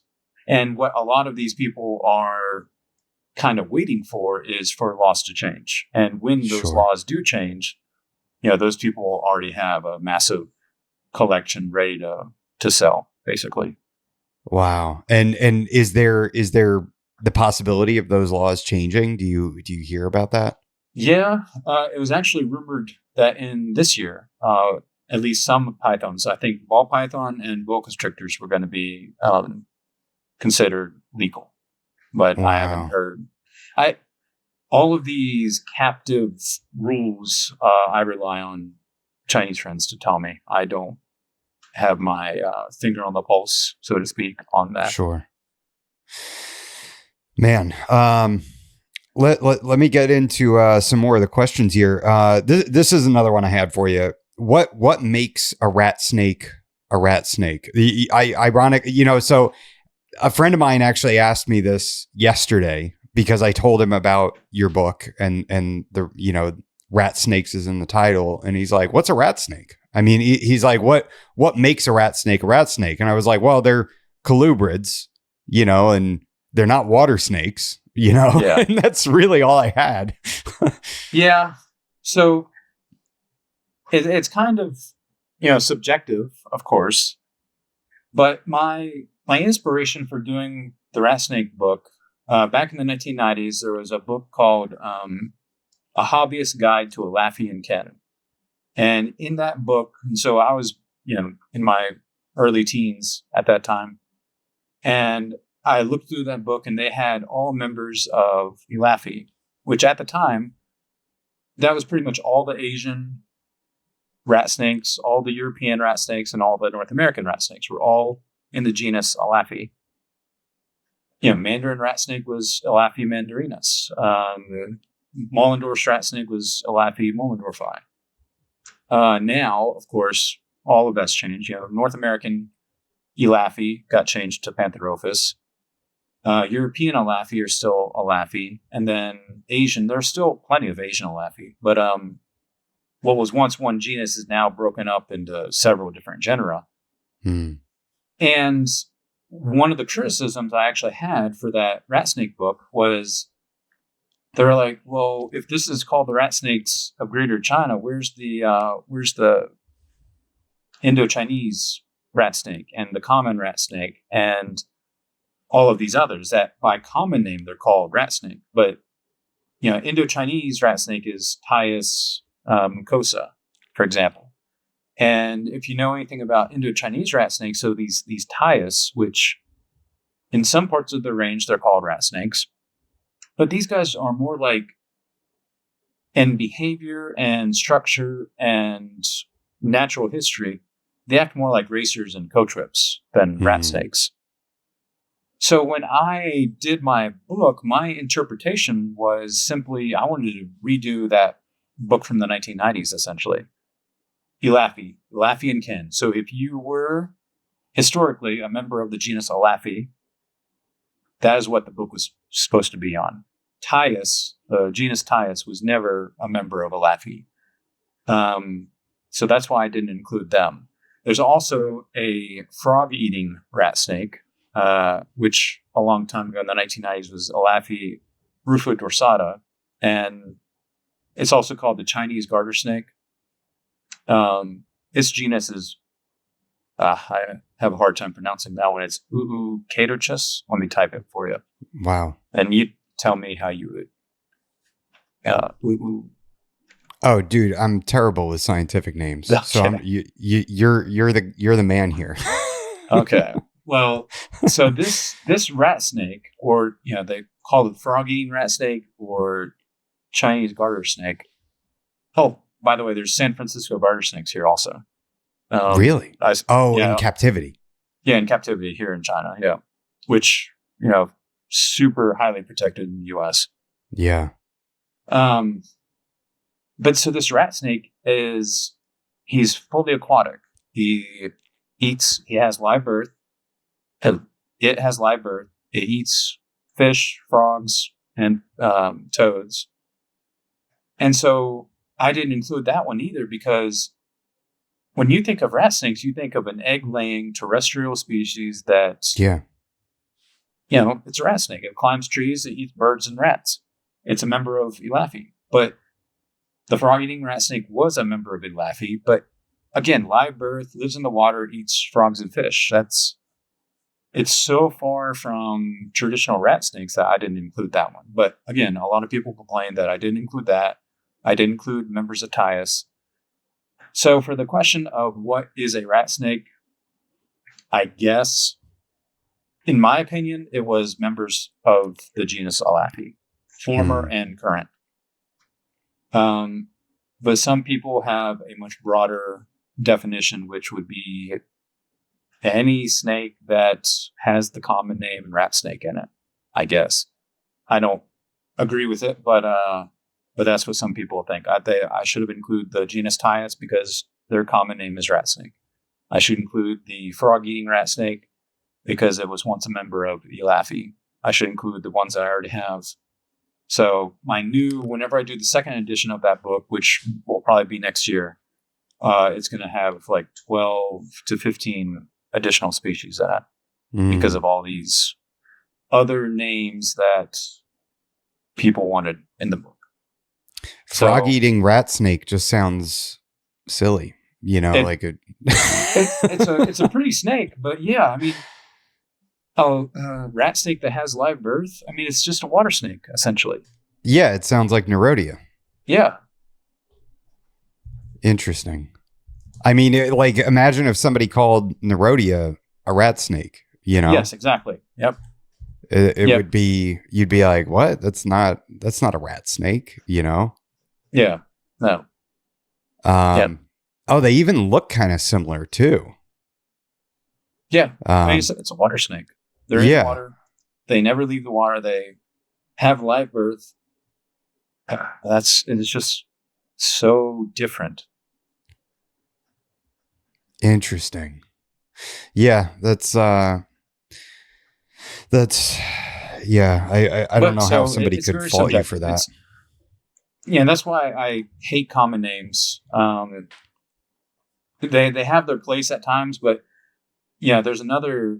Let me type it. The common name keelback. That common name. There's about 9 different genera in Asia that have the common name keelback. So, saying a tiger keelback and a mountain keelback, those are 2 completely different genera. They have no relationship whatsoever, other than the simple fact that they use the name keelback in the common name. So common names should not provide a relationship necessarily. It's just a physical description of the animal. Whereas typically scientific names, show a relationship. Yeah, so actually one of my Patreons asked about the keeled rat snakes and their natural history, their habits, sort of their requirements. And now I'm going to make sure I bring up the scientific name for you. I have Chinese king rats here as well that are also being asked about. Do you see them a lot when you go out? Yeah, king rats are one of my favorite snakes to find and catch. And in the right areas, they're pretty common. King rats are awesome. So imagine a rat snake mixed with a king snake mixed with a pituophis, like a gopher or a pine snake. And that's what a king rat is. So they're big and beefy like a pituophis is. They love to eat other snakes like king snakes do, but technically they're elathi, they're a rat snake. And the other thing that's kind of weird about them is they, in the right lighting conditions, they can have elliptical pupils like a viper. Oh, really? Yeah. I think the largest one I ever caught was, let me convert 225 centimeter to inches. It was 89 inches. Oh my God, dude. Yeah. When I found it, let me see if I can pull up the video. I posted that video on YouTube. So they're like dry marcan size. Yeah, and definitely. Eating snakes. Yeah. And when I saw it crossing the road, so I'm walking back. I was doing a frog survey, walking back to the hotel, and I see the snake crossing the road. And I think even in the video I mentioned, I think I say something like, I don't even know if my bag is big enough to fit this. Jeez. Yeah. This Ray send me this link and you can watch it later. Are they and what are their what's their what kind of conditions are they surviving in? Like when you're encountering them, like what's the weather like? Is it humid? Is it, do they like drier areas? They are, for the most part, they're diurnal. Occasionally you'll find them at night, but usually they're diurnal. They don't like dry areas. They typically like wet areas. I usually find them near water.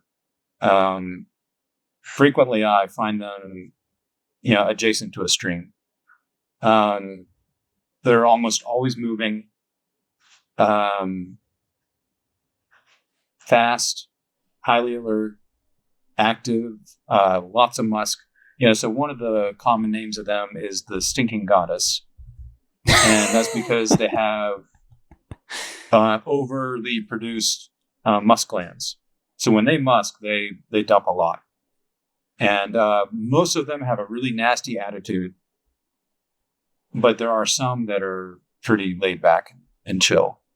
Wow. But no, I love them. And if you're in a mountainous area, you have I'd say 25% chance to 40% chance of seeing one if you spend 5 days or more at a location. And now when you do see them, are they that large, generally speaking, or are they, was that just an exceptional animal? The one that I found was an exceptional animal. I rarely find juveniles. Actually, I personally have never found a juvenile. All of them are about 1 meter to probably 1.6 meter. So, 1.6 meter. Yeah, it's so weird. Like, the other thing that happens is you start thinking in metric when you are here for long enough. I can tell. So a 1.6 meter animal is 5.3 feet. Okay. Yeah, I was gonna show you. So we found maybe a month ago, we were doing some surveys and we found a dead one that I guess he was hit by a car, but he's one of those DORs that there's no evidence of damage. But so we split up. Like, I was road cruising, I dropped Daisy off, and she started walking the road. And when I met up with her, here we go. Let me share this with you, Facebook. Yeah, she found this dead one just lying on the side of the road. So it wasn't even on the road. He's, in the rocks next to her. Mm. And gorgeous, gorgeous animal. But I don't know what killed him. I have yet. So you'll see in the picture I sent you, I have yet to measure how big that snake hook is. But he is 2 of those snake hooks plus a little bit more. Jeez.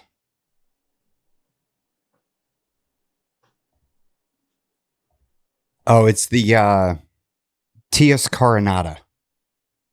That's Elathi carinata is the... Wait, did you say Tias carinata? Yes.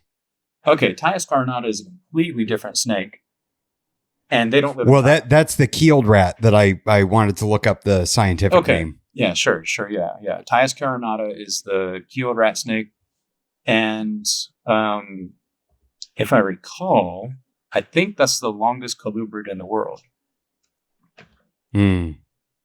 So Tias is the longest colubrid, not necessarily the largest. Like, I think a big Jarmarchon would be, like a big Kribo would be thicker. But I want to say Tias carinata, I think they get 12 feet. That's insane. And do you encounter them a lot when you're out? No, they're not in China. Oh, okay. 4 meters. So Tias carinata can get 4 meters, which is 13 feet. Okay, I'm going to bring up this image here that you shared with me. And this was the king rat, correct? Yes. Yeah. King rat snake, Elathi carinata. And he looks to be in good shape. Did he like die of old age or? No, I think maybe a villager must have, either he's one of those situations where maybe a bicycle ran over him and he was able to slither off the road and he died off the road. Mm. It must have been that. He must have some internal damage. Like when I picked him up to stretch him out like that, blood was coming out of his mouth. So he definitely had some trauma. Yeah. That's too bad.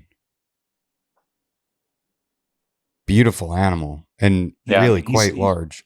Taller than my wife. Not that my wife is very tall, but he's taller than Hev. Wow. Yeah, that's incredible.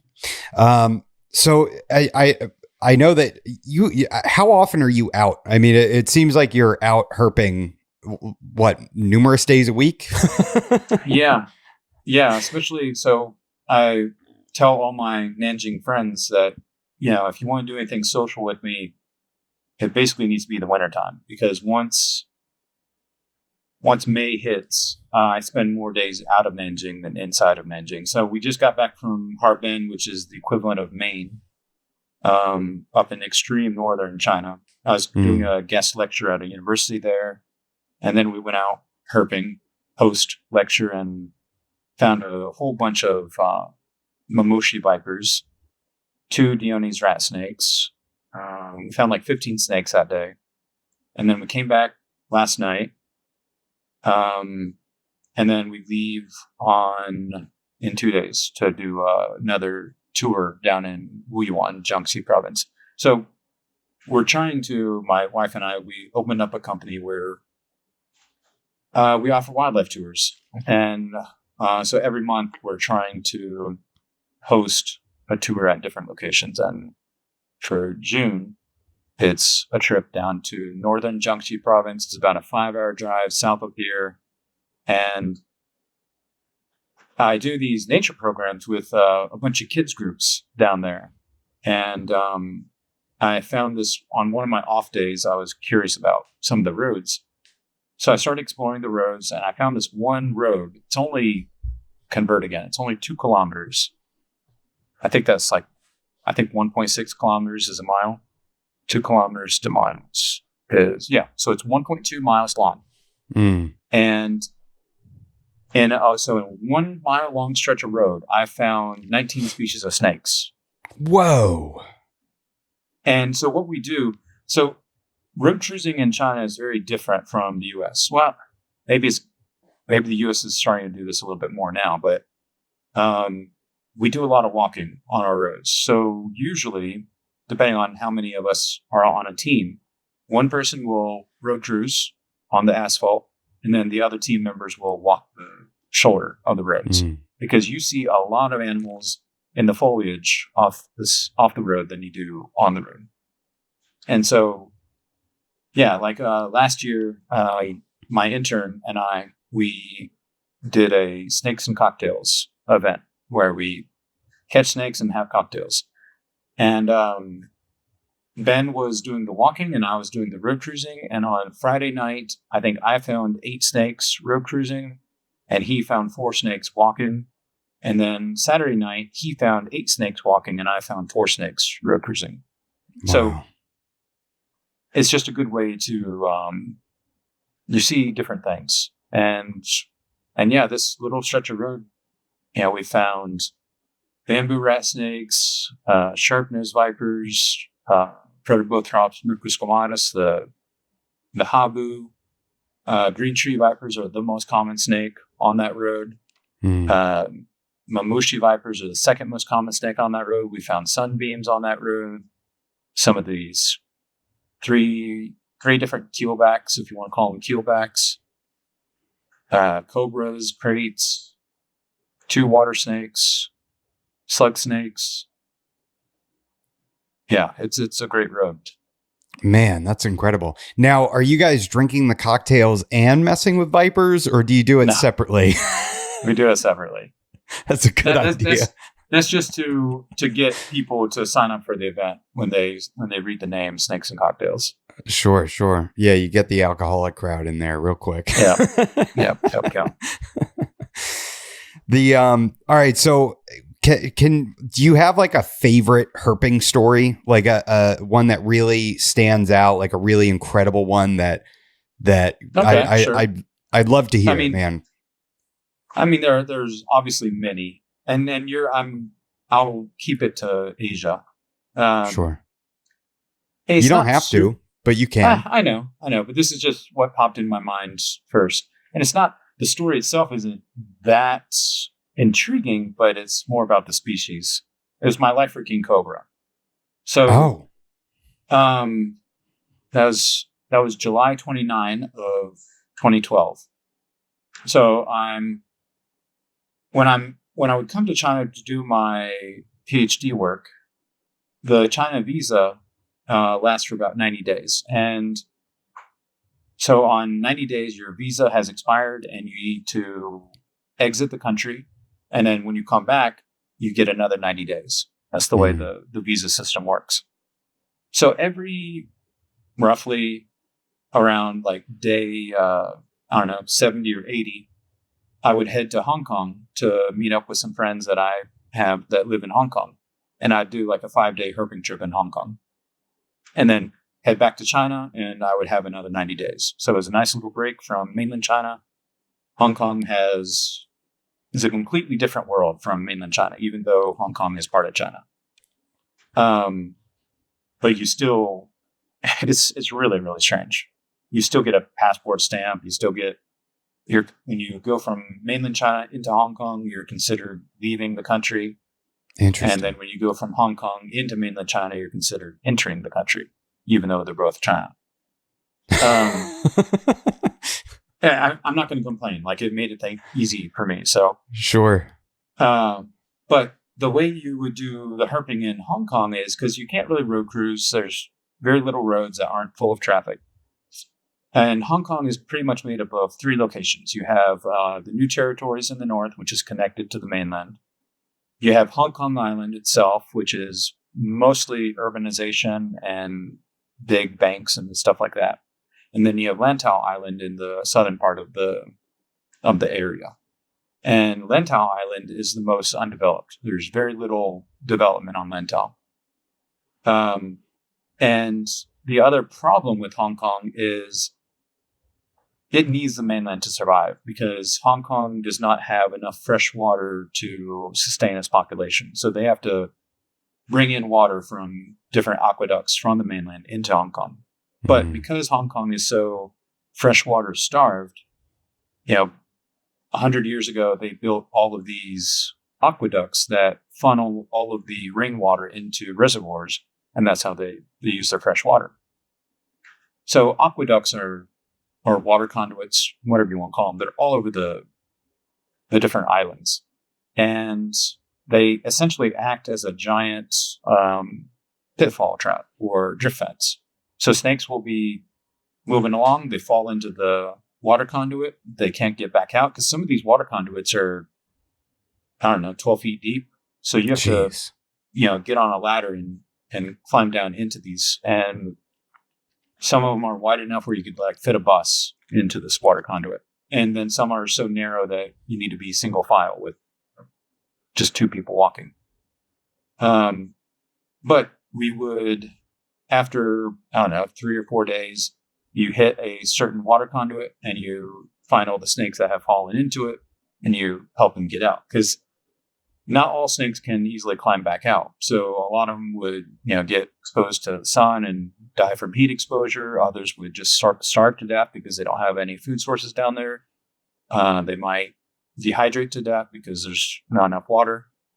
So the idea is you hit the water conduits and save snakes. And on this one particular night, we went to Lantau, me, Dan, and another friend of ours, Abdel. And we started the upper tunnel, then we head to the lower tunnel. And the lower tunnel, my first trip to Hong Kong back in 2011, we found 23 snakes in that tunnel. So it's a water conduit, but it goes through a mountain. So when it's in the mountain section, that's the tunnel section. And so on this day, we found nothing in the upper tunnel. We get down to the lower tunnel, enter in through the back way, and we're walking along, not finding really anything. I think maybe we found a blind snake by this point. And then up in front of us, we have our headlamps on because it's in a tunnel, so there's no sunlight. We just see this massive banded snake. And, you have crates in Hong Kong, but they're just pure black and white. And this is just it was about a 9-foot long king cobra that was trapped in the tunnel. Jeez. And to see it was amazing. Let me pull up one of my photos on Flickr of it. And it was just amazing to see. It's one of those moments where you're like, I don't know if you've had a species that you've always wanted to see, and then when you finally see it, it just kind of blows your mind away. Like, oh my God, I'm actually seeing this. And of course, we need to get it out of the tunnel because he's just gonna, die if he stays in there. All right, here's the picture. So there's no dry ground for them to get up onto or anything in there. It's just they're essentially just trapped in a body of water. No, sometimes it's too dry. Here, let me see if I have a zoomed out picture of what we're talking about. But it's the danger is the simple fact that there's no food. So if they stay in this area, they'll eventually starve to death. All right, so here's as we walked up on him. This link that I'm about to send you right now. That's how we walked up on him.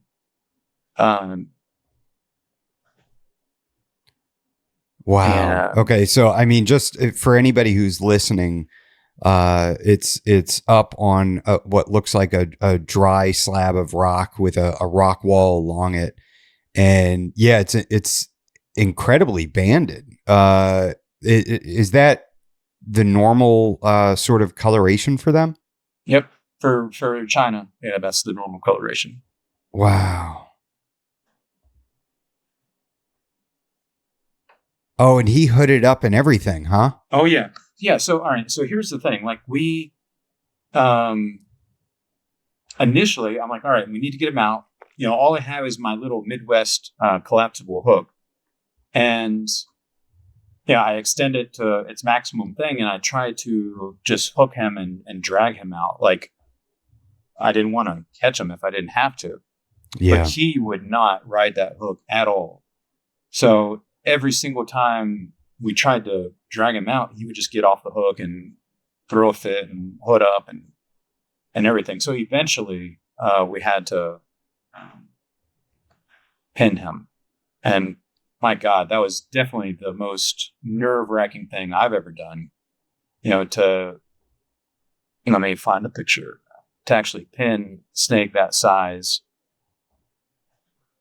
I've got the pictures here, so I'm gonna share an image of him hooded up right here, which is really incredible. And I see the picture of you guys actually holding him as well. Okay, yeah, that's the one I was looking for. Yeah, that guy right there. Yeah, he's a massive snake, man. He's huge. It is. And you guys are down there wearing like open-toed shoes and stuff. Oh yeah, because you're in the water all the time. So I mean, some of these conduits, you're walking, waist deep in water. So unless you want to, destroy your shoes, you're in the water, out of the water, in the water, out of the water. Yeah, it's the way to go. Wow. Pretty much everybody in Asia, herps in sandals. So yeah, this is an incredible image. That was, I can't tell you how happy that was. Man. Yeah. And, much like Obi-Wan Kenobi, he has the high ground. Yes. Yes, he does. So yeah, once we finally pinned him, I had my little Hexhammer gloves, which of course I'm not going to trust completely. Sure. We walked him out of the tunnel, took a few pictures of him on some grass, and then let him go. That must have been incredible. And here's an image of you guys actually holding him. Yep. That's the next one I was about to send you. Which is, you can really get an idea of his size there. Quite a large snake. So awesome. So after that, we decided to celebrate with some pizza and cocktails. Pizza and beer for that one. Yep. Wow. That's incredible. So my friend Dan there, he's been living in Hong Kong. Let's see. So this is 2011. At the time, I think he had already been living in Hong Kong for maybe 10 to 15 years. This is also his lifer, King Cobra. Oh, really? Wow. So that was incredible for both of you. For all three of us. Abdel is the one that took the photo. So all three of us is a lifer for all three of us. Wow. That's one of my more memorable. Wait, how often do you find mansion vipers? Sorry, Mongshan vipers. Mongshan. I've never found a Mongshan viper. Mongshan vipers are extremely protected. They are a level 1 protected animal. So in the Chinese protections, like a giant panda is a level 1 protected animal. Oh wow, dude. Yeah, so they have the same protection as a panda does. And technically speaking, at least when I did the research, when I was doing my PhD, a level 1 protected animal, if you're caught doing like the worst thing you can think of, can get the death penalty. So like if you were caught smuggling a bunch of pandas, for example, or if you were found like, killing, I don't know, a bunch of pandas, you could potentially get the death penalty for that. Whether or not that would actually happen, I seriously doubt it. But the simple fact is the Mongshan viper has the same level of protection as a giant panda. So that's number 1. Highly protected. Number 2, up until like, let's say pre-COVID, the average number of findings was about 2 per year. And when you go to Mongshan is a big tourist national park. So there's thousands of tourists every day. And of course, you have all the rangers that live on staff on the site. So every single day you're talking about, I don't know, let's say 2,000 sets of eyes that's out there every single day, like walking all of these various trails. Yeah. And an average of 2 per year are seen. That was pre-COVID. Post-COVID, it's gotten up, actually. I think now people, but I also told you, like the herping scene has also kind of exploded post-COVID. So now you have a lot more herpers than you used to. And now I see on social media about, I don't know, maybe 5 to 6 are found per year. But it always seems to be like the same. Like if one person finds it, I think there's one maybe 2 weeks ago. I think like the size of the group was like 11 people searching for it. It's like you'll see all the same photos of the one animal by a ton of different people. It's also it's not illegal to be in Mongshan, but it's technically, I guess, illegal to be looking for the Mongshan pit viper. I don't know. It's really weird. Like, so in 2016, there's the World Congress of Herpetology 8 at the time. Yeah, 8. And that took place in Hangzhou. And after the conference was over, we went to Mongshan and we were just hiking around. We found a Lycodon flavozonatus, a yellow-banded wolf snake. And we're taking pictures of the Lycodon, and this guy on a motorbike rides past us and take our pictures of the Lycodon, get back in the car, and continue driving around. And then our driver gets a call that says we were reported for poaching Mongshan pit vipers. What? We're like, what are you talking about? We were photographing a Lycodon just a second ago. And he's like, and our driver's like, yeah, that guy thought we were poaching Mongshan pit vipers. So he reported you. So now the police is going to come and, they're going to search the hotel room, search the car, search your bags, do everything. And it's just annoying. Like you're above board, you're doing everything normal, proper. But if anybody thinks you're even doing something remotely wrong, they'll call the police on you. And it just takes a lot of time out of your day. Like, yeah, they search and absolutely nothing. So, but still, we had to stop herping. We had to go meet up with the police. So it's not fun, in my opinion, to go to Mongshan. There are so many other places that can pretty much give you nearly the exact same diversity of fauna, but you don't have the Mongshan pit viper. That's the only difference. So no, I've never found one. I've been to Mongshan 2 or 3 times now. I've looked for them, never found them. I've met the guy that discovered the species. I've gone herping with him, Dr. Chen, and yeah, he just says it's not a common snake. Even back in the day, like even when he discovered the species, it was not a common snake. So his story it's a really cool story. It's also in the book, the way he discovered the species. He's a medical doctor, and we're talking about, I think this is 1988 or 1989, and a patient comes in that was bitten by a snake. And at the time, Dr. Chen was living at the lower elevations of Mongshan. And this was a villager from the upper elevations. And he comes down because Dr. Chen's the only doctor in town. And he describes the snake. And Dr. Chen was familiar with all the other species of snakes and what kind of results you should get from getting bit by this one and this one and this one. Mm-hmm. And he said the way this guy described the snake is like nothing he had ever known before. So he spent like the next 5 years going up into these upper elevations trying to find this mystery snake that bit this guy. And it took him 5 years to find the first specimens. That's and insane. that was back in the 1980s when, there was definitely no poaching or anything of that. The Mongshan pit viper became super rare in the, I want to say like the late 2000s to early 2010s. That's when, because then people started poaching them? Yeah.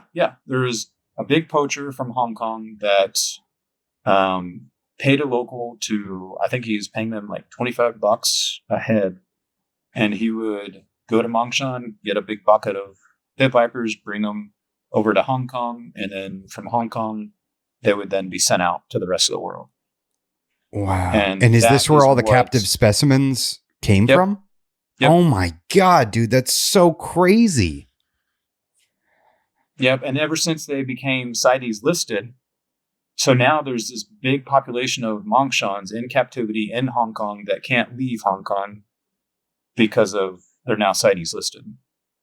Wow. But I think that CITES, making them CITES listed, has helped the local population in Mongshan, and that's why they seem to be getting more and more sightings every year. But no, I have heard too many horror stories about people, foreigners, that have gone to Mongshan. They're harassed by the police. They're harassed by locals. To me, it's just not worth it.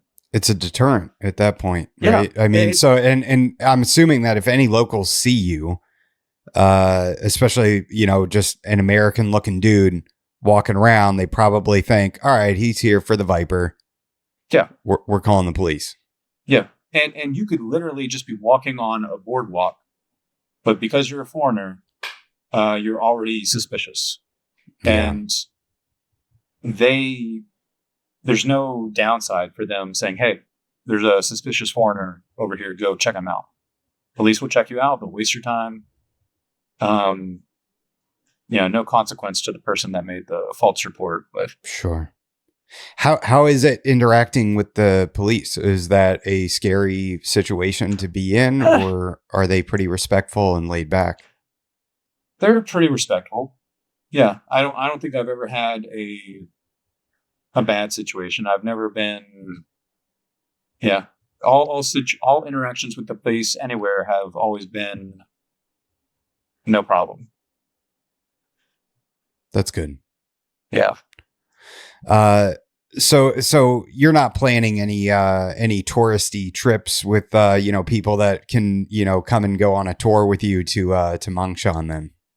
I've had lots of requests, especially this year, and every single person that has an interest in Mongshan, I highly recommend against it. I do tell them, yeah, okay, if you want to, we can go there, but here's the list of warnings. Like, you might have to deal on a daily situation with the police interrupting your herping. You're out on a trail.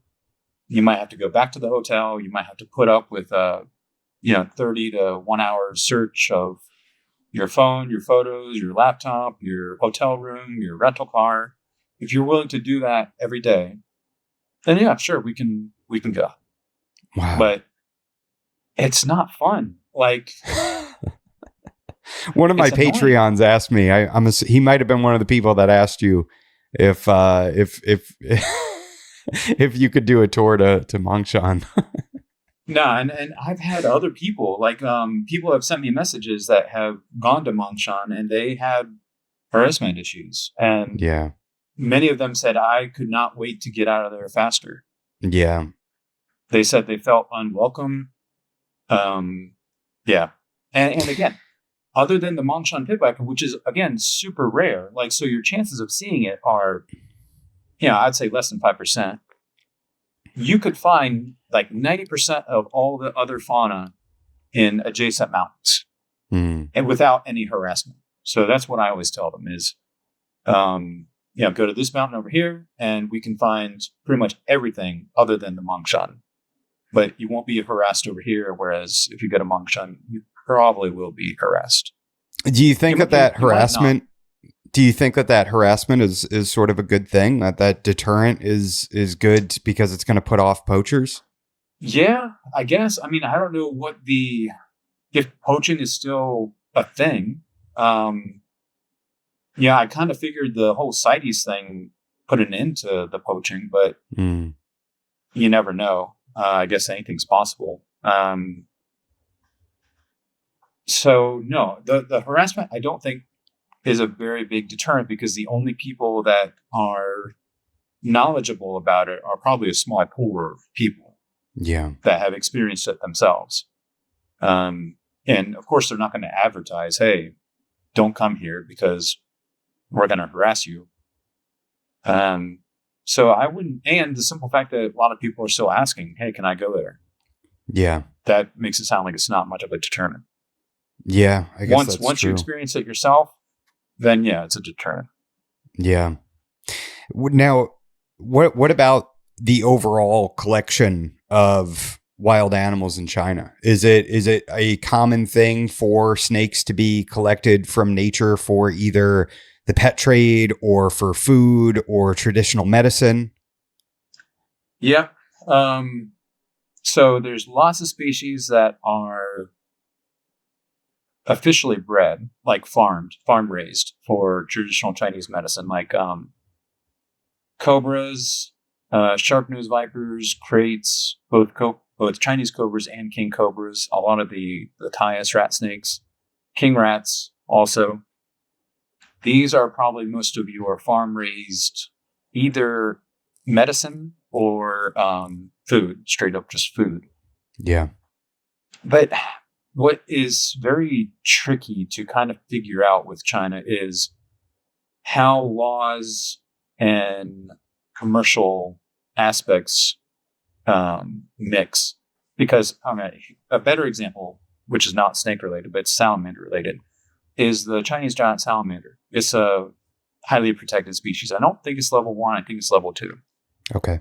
You know what I'm talking about when I say giant salamander. Yes. Okay. So they're highly protected. Yet you go to almost any mountain tourist site, you can find them for sale on the menu. You can order giant salamander as a dish, even in national parks. And apparently, supposedly, the difference is that was a farm-raised animal. So therefore, you can legally eat it or buy it and eat it. But how do you know that was a farm-raised animal and not an animal caught in the wild? I have no idea how they can prove that. I almost want to certainly say that it's not. Yeah. I mean, they are being bred by the tens of thousands. Like, it's super, super easy to breed them, and they're everywhere. Okay. But they're highly protected. And yet, same thing with a lot of these snakes. Like, supposedly king cobras and Chinese cobras have a certain level of protection, but you'll still see like cobra soup in some of the southern provinces. So I do not know. I believe cobras are still very commonly caught as food. So another friend of mine, Martin, he lived in Guangxi province, not anymore, but he remembers riding his motorbike down the road and seeing a large 2-meter king cobra crossing the road. He was taking pictures of it. A bunch of villagers came over with some bamboo sticks, and they were trying to beat it to death. Jeez. It went into a big brush pile, and they were trying to figure out how to like smoke it out with fire or something. And Martin was like, he was fluent in Chinese, and he's like, what are you guys doing? Like, leave it alone, et cetera, et cetera. Like, well, no, this is X amount of weight, so therefore it's worth this much money. So no, we're gonna catch it, we're gonna sell it, and make a bunch of money. But supposedly they're farm raised and supposedly they're protected. But of course, the local villager, he sees an easy buck, he's gonna take that easy buck. So there is protection, but I still think some people are opportunistic when it comes to capturing snakes, whether that's for medicine or for food. And for captive husbandry, captive care, herpers, whatever. There's still plenty of catching and keeping. But there's also plenty of, captive reproduced animals. So China is still in its, I guess, finding its footing would be a proper term. Like, as I mentioned, it's it's almost like it is learning how to run before it was able to walk. It exploded. The whole herpetology thing post-COVID has just exploded. There's herpers everywhere. There's captive animals everywhere. There's very little regulation. The whole farming thing versus what people are doing in the wild. I think it needs a chance to find a balance, and it hasn't found that balance yet. Everybody's still going full speed. Culturally, I understand that the sort of traditional medicine thing is just a big part of the culture over there. How do you see that? Do you see like that being moved on from culturally, or is it still like a big thing with younger generations? No, it's not as big of a thing with younger generations. Younger generations are realizing some of the ridiculousness for some of it. We're funny you mention it because we're talking about this at dinner tonight. I think of most of traditional medicine as throwing, spaghetti on a wall with a dartboard. Some of that spaghetti is going to, be way outside the box, but some of it's going to hit the bullseye. And obviously, a lot of our medicines that we have today, they're derived from various plants. We have so many different medicines that are plant derived. Sure. So there is some evidence, of course, there's lots of evidence that various plants can provide medicinal aspects. But what doesn't make a lot of sense is, one example was, so Baijiu is the liquor that they drink here. It's equivalent to vodka or, I don't know, moonshine maybe in the US. And there's one time I was walking in a park, national park, and one of the rangers is drinking a bottle of Baijiu, and it has a heart inside the bottle. And I was like, well, what's that? And he said, well, this is the heart of a king rat snake. And so he's drinking the Baijiu with the heart in it. And I'm like, well, what purpose does that serve? And he's like, well, if you drink this type of Baijiu with this heart, it cures glaucoma. And I'm thinking, there's no chemical aspect of a king rat snake heart that's going to have that kind of impact on the human body. Pretend that there is something out there. There's no reason a chicken heart wouldn't do the exact same thing. Why must it be a king rat snake heart? Another kind of belief that has kind of gone out of style is drinking fresh blood from the gallbladder of a cobra. So I remember in the 90s seeing videos where people would, hang up a cobra, slit it open while it's still alive, pull out the gallbladder, break open the gallbladder, and mix the blood into a shot of Baijiu, and then you drink it. And then supposedly it was meant to, cure toothache or something of that nature. And there's just so much that makes absolutely zero sense that you just want to, you can't stomach it. You can't face it. It's something you can't really argue, because they'll say, oh no, it's traditional medicine. It's been for 1,000 years. You just don't understand. That's for the ridiculous ones. Again, there's plenty that are perfectly legit, and those are mostly plant-based. Yeah.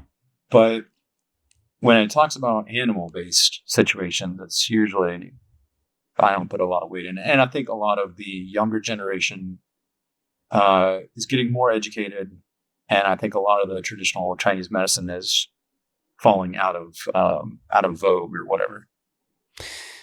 We can hope, right? Yeah. Like, at one point, I despised the fact that in the U.S. there was like a McDonald's on every street corner. But when I started seeing people eating, all these different wild animals in southern China, I was like, this is the one place where I would not mind it if there's a McDonald's in every corner. So they can just eat a burger instead of these endangered animals. Yeah. Because a lot of the eating of animals is simply due to lack of other available food. So if you have access to a beef patty for the same price as a barking deer, then eat the beef patty. It's easier. Yeah. It's easier to catch. Boy, I've never heard such a solid argument for McDonald's. I know. I typically despise it, but yeah. Oh man. Yeah, and I guess that has to be an economic. I mean, is there a shortage of food in China, or is it just economic hardship as well?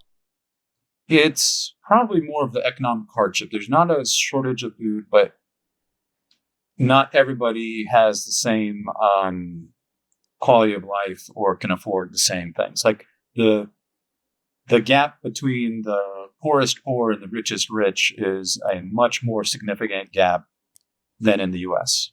Mm. Yeah, I could see that. Man, Like yeah, you'll still see people living in houses that are made out of mud here. Wow. But they That's still have wild. electricity, even though their walls are made out of mud. They still have electricity and satellite TV and stuff like that. That's incredible. Now, what about the farms? Have you ever been to any of the snake farms? And they're farming the snakes specifically for their skins and their meat?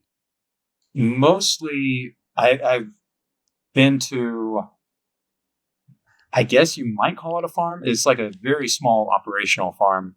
That was like back in 2016 or 2015. The guy was breeding shark-nosed vipers. And it's ridiculous. It's more of this ridiculous medicine belief that he had. So he would breed the vipers, and every day he would milk them. But of course, he's not using sterilized procedures like we think of in the U.S. when people are producing antibiotics. But he's not even producing antibiotics. What he does, he milks it, and then he takes that venom and pours it into baijiu again. So imagine just a bottle of vodka, and then you're adding in, Eastern Diamondback venom into the bottle of vodka. And then this guy says he drinks a shot of, venom-infused baijiu every morning. And because of that, his mind is sharper and he can think better and stuff like that. So he tries to sell his product as a snake venom baijiu, snake venom alcohol. Mm. So that's what his little farm is. And his farm, I think he had maybe 30 animals, whereas the real farms at mass market production, they probably have hundreds or thousands of animals. Man. And I've never been to a big farm like that.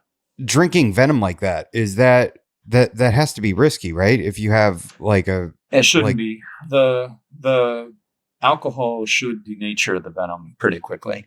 Oh, interesting. Okay. I mean, he asked me if I wanted a shot. I said no, but it should be fine after the venom mixes with the alcohol. It should be fine. Don't people do shots of like cobra venom and stuff? I know, like, isn't that a thing? Like where it's not even in alcohol?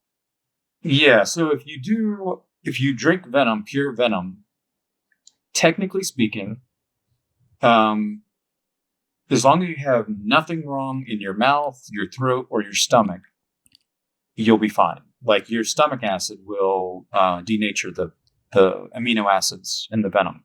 Mm. So venom is really sensitive to being denatured. That's one of the big differences between venom and poison.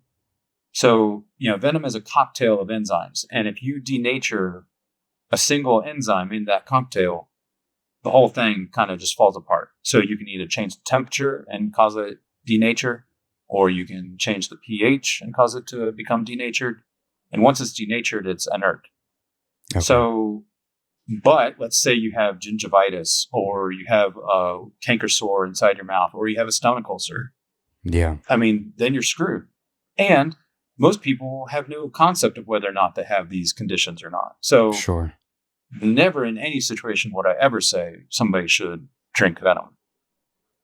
Yeah. It seems like incredibly dumb. Yes, very, very, very dumb. All right, man. Well, we can wrap this up. I want you to be able to get to bed so you can get back to your snake adventures. Before we wrap up, what will your next book be about?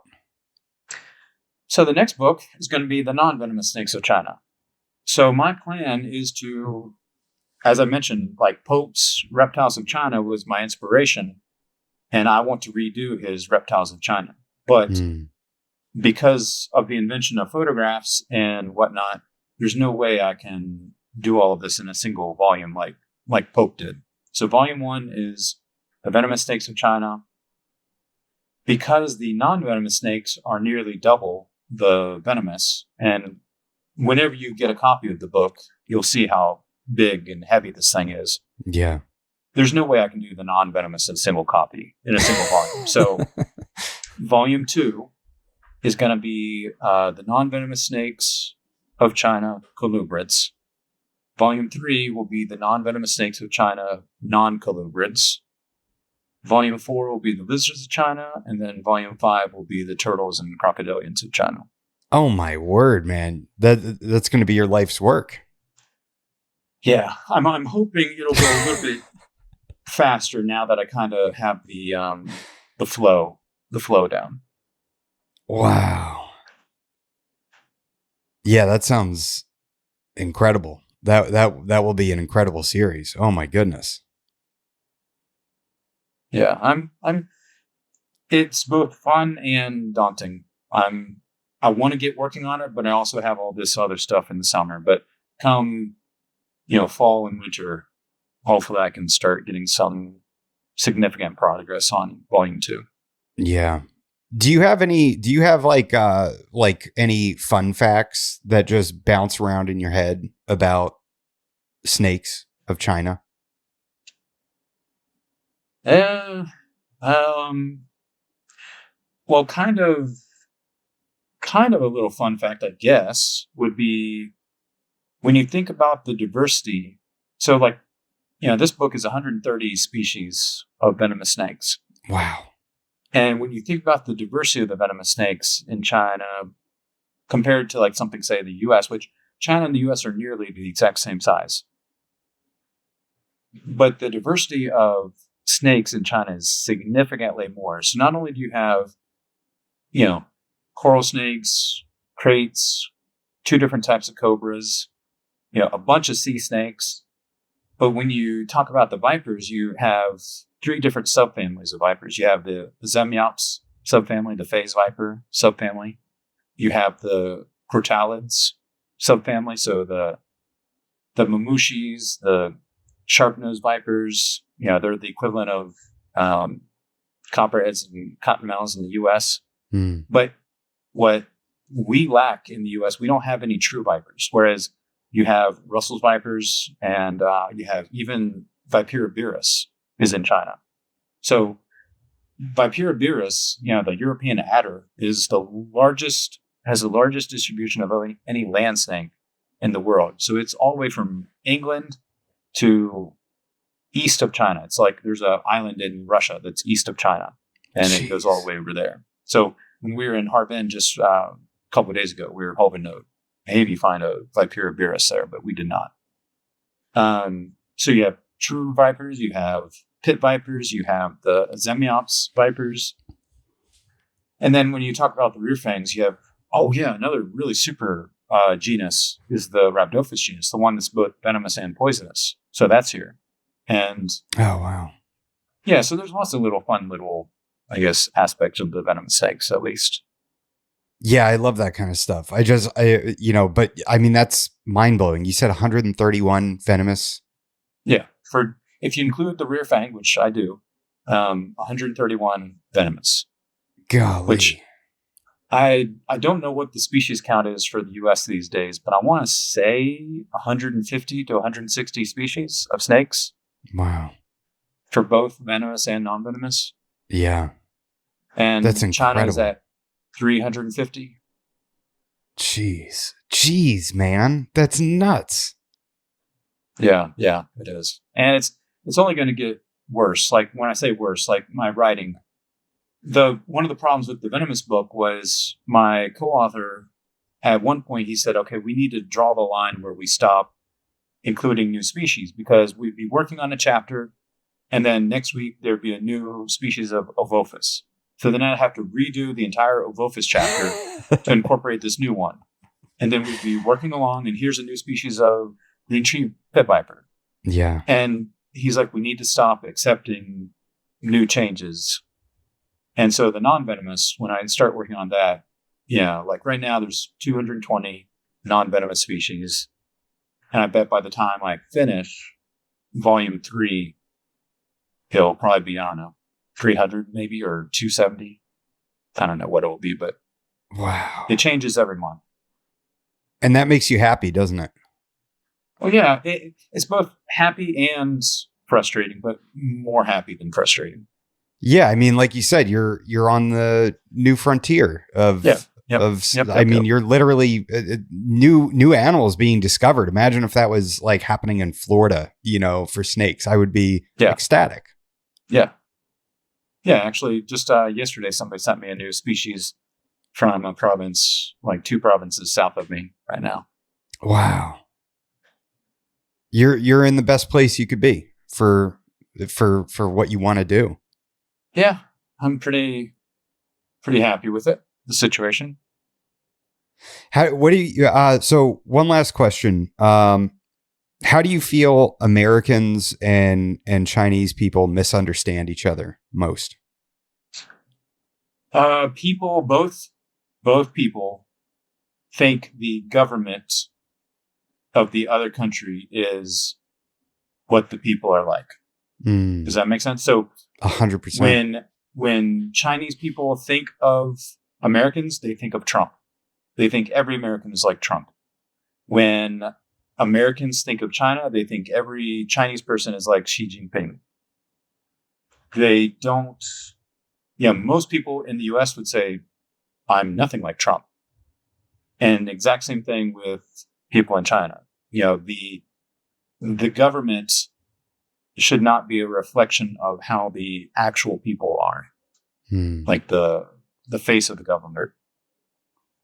So yeah, like my sister, she didn't come to the wedding. She's taken, it wasn't until this year that she's come to China and she was blown away. She loved it. Like my dad, he loves China. Every single time he comes to China, he's mind blown by the progress and the living conditions and the situation here. And my sister was always worried, like, Dad, I hope you don't die whenever you go over there or get robbed or like all these concerns.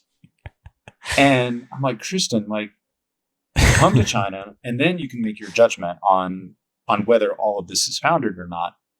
And so she came this March. She had a veterinary conference, and yeah, she's like, "This is nothing like what I thought it would be. It's awesome here." So wow.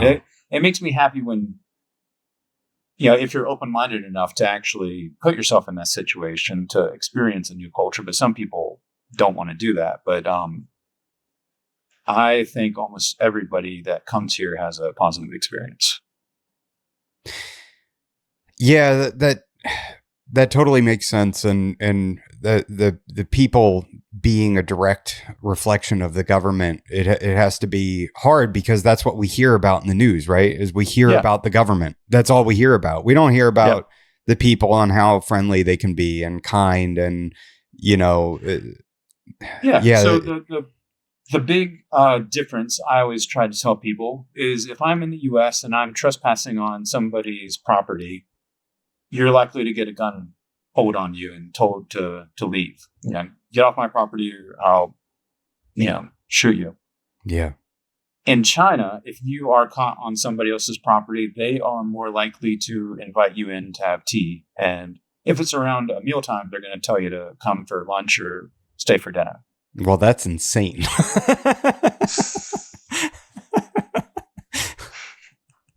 That's every time I've been caught trespassing, they tell me to come, sit down, let me give you some tea. Oh, have you eaten yet? Do you need anything to eat? We're serving this for lunch. You want to stay for lunch? Here's some fruit. That's nuts. Yeah. Wow. That's crazy. I mean, I guess that says something. I mean, definitely in Florida, you get caught trespassing in Florida, and yeah, you're gonna have a gun pulled on you. Yeah. Man. Well, maybe we could learn something from Chinese culture in that regard, Yeah, it would be nice. Yeah. Be a little bit more neighborly. That's hilarious that you're out there trespassing and getting a free meal out of it. Yep. That's right. You do. Yeah, definitely. All right, man. Well, anything else you'd like to add? No, I guess, the fact that if anybody wants to come here and go herping, we have our website. It's just herpingchina.com, and that's where you can buy the book as well. But, reach out to me if anybody wants to find any snakes, and Daisy and I can do our best to accommodate the situation. Yeah, that I'm going to list all your the link to your book in the show notes below, along with the herping China, and Lisa Farina, one of my Patreons. She recently posted in the book club section of my Discord. She said, "Messenger did it again. I think he's a freaking genius. His writing style and presentation is my herp book dream come true." Wow. That's awesome. I've gotten tons and tons of compliments, and I'm very glad that so many people are happy with it. I can tell that brings you happiness, the smile on your face. Yeah. So that's awesome, man. Well, thank you so much. I really appreciate you coming on. Sure thing. My pleasure.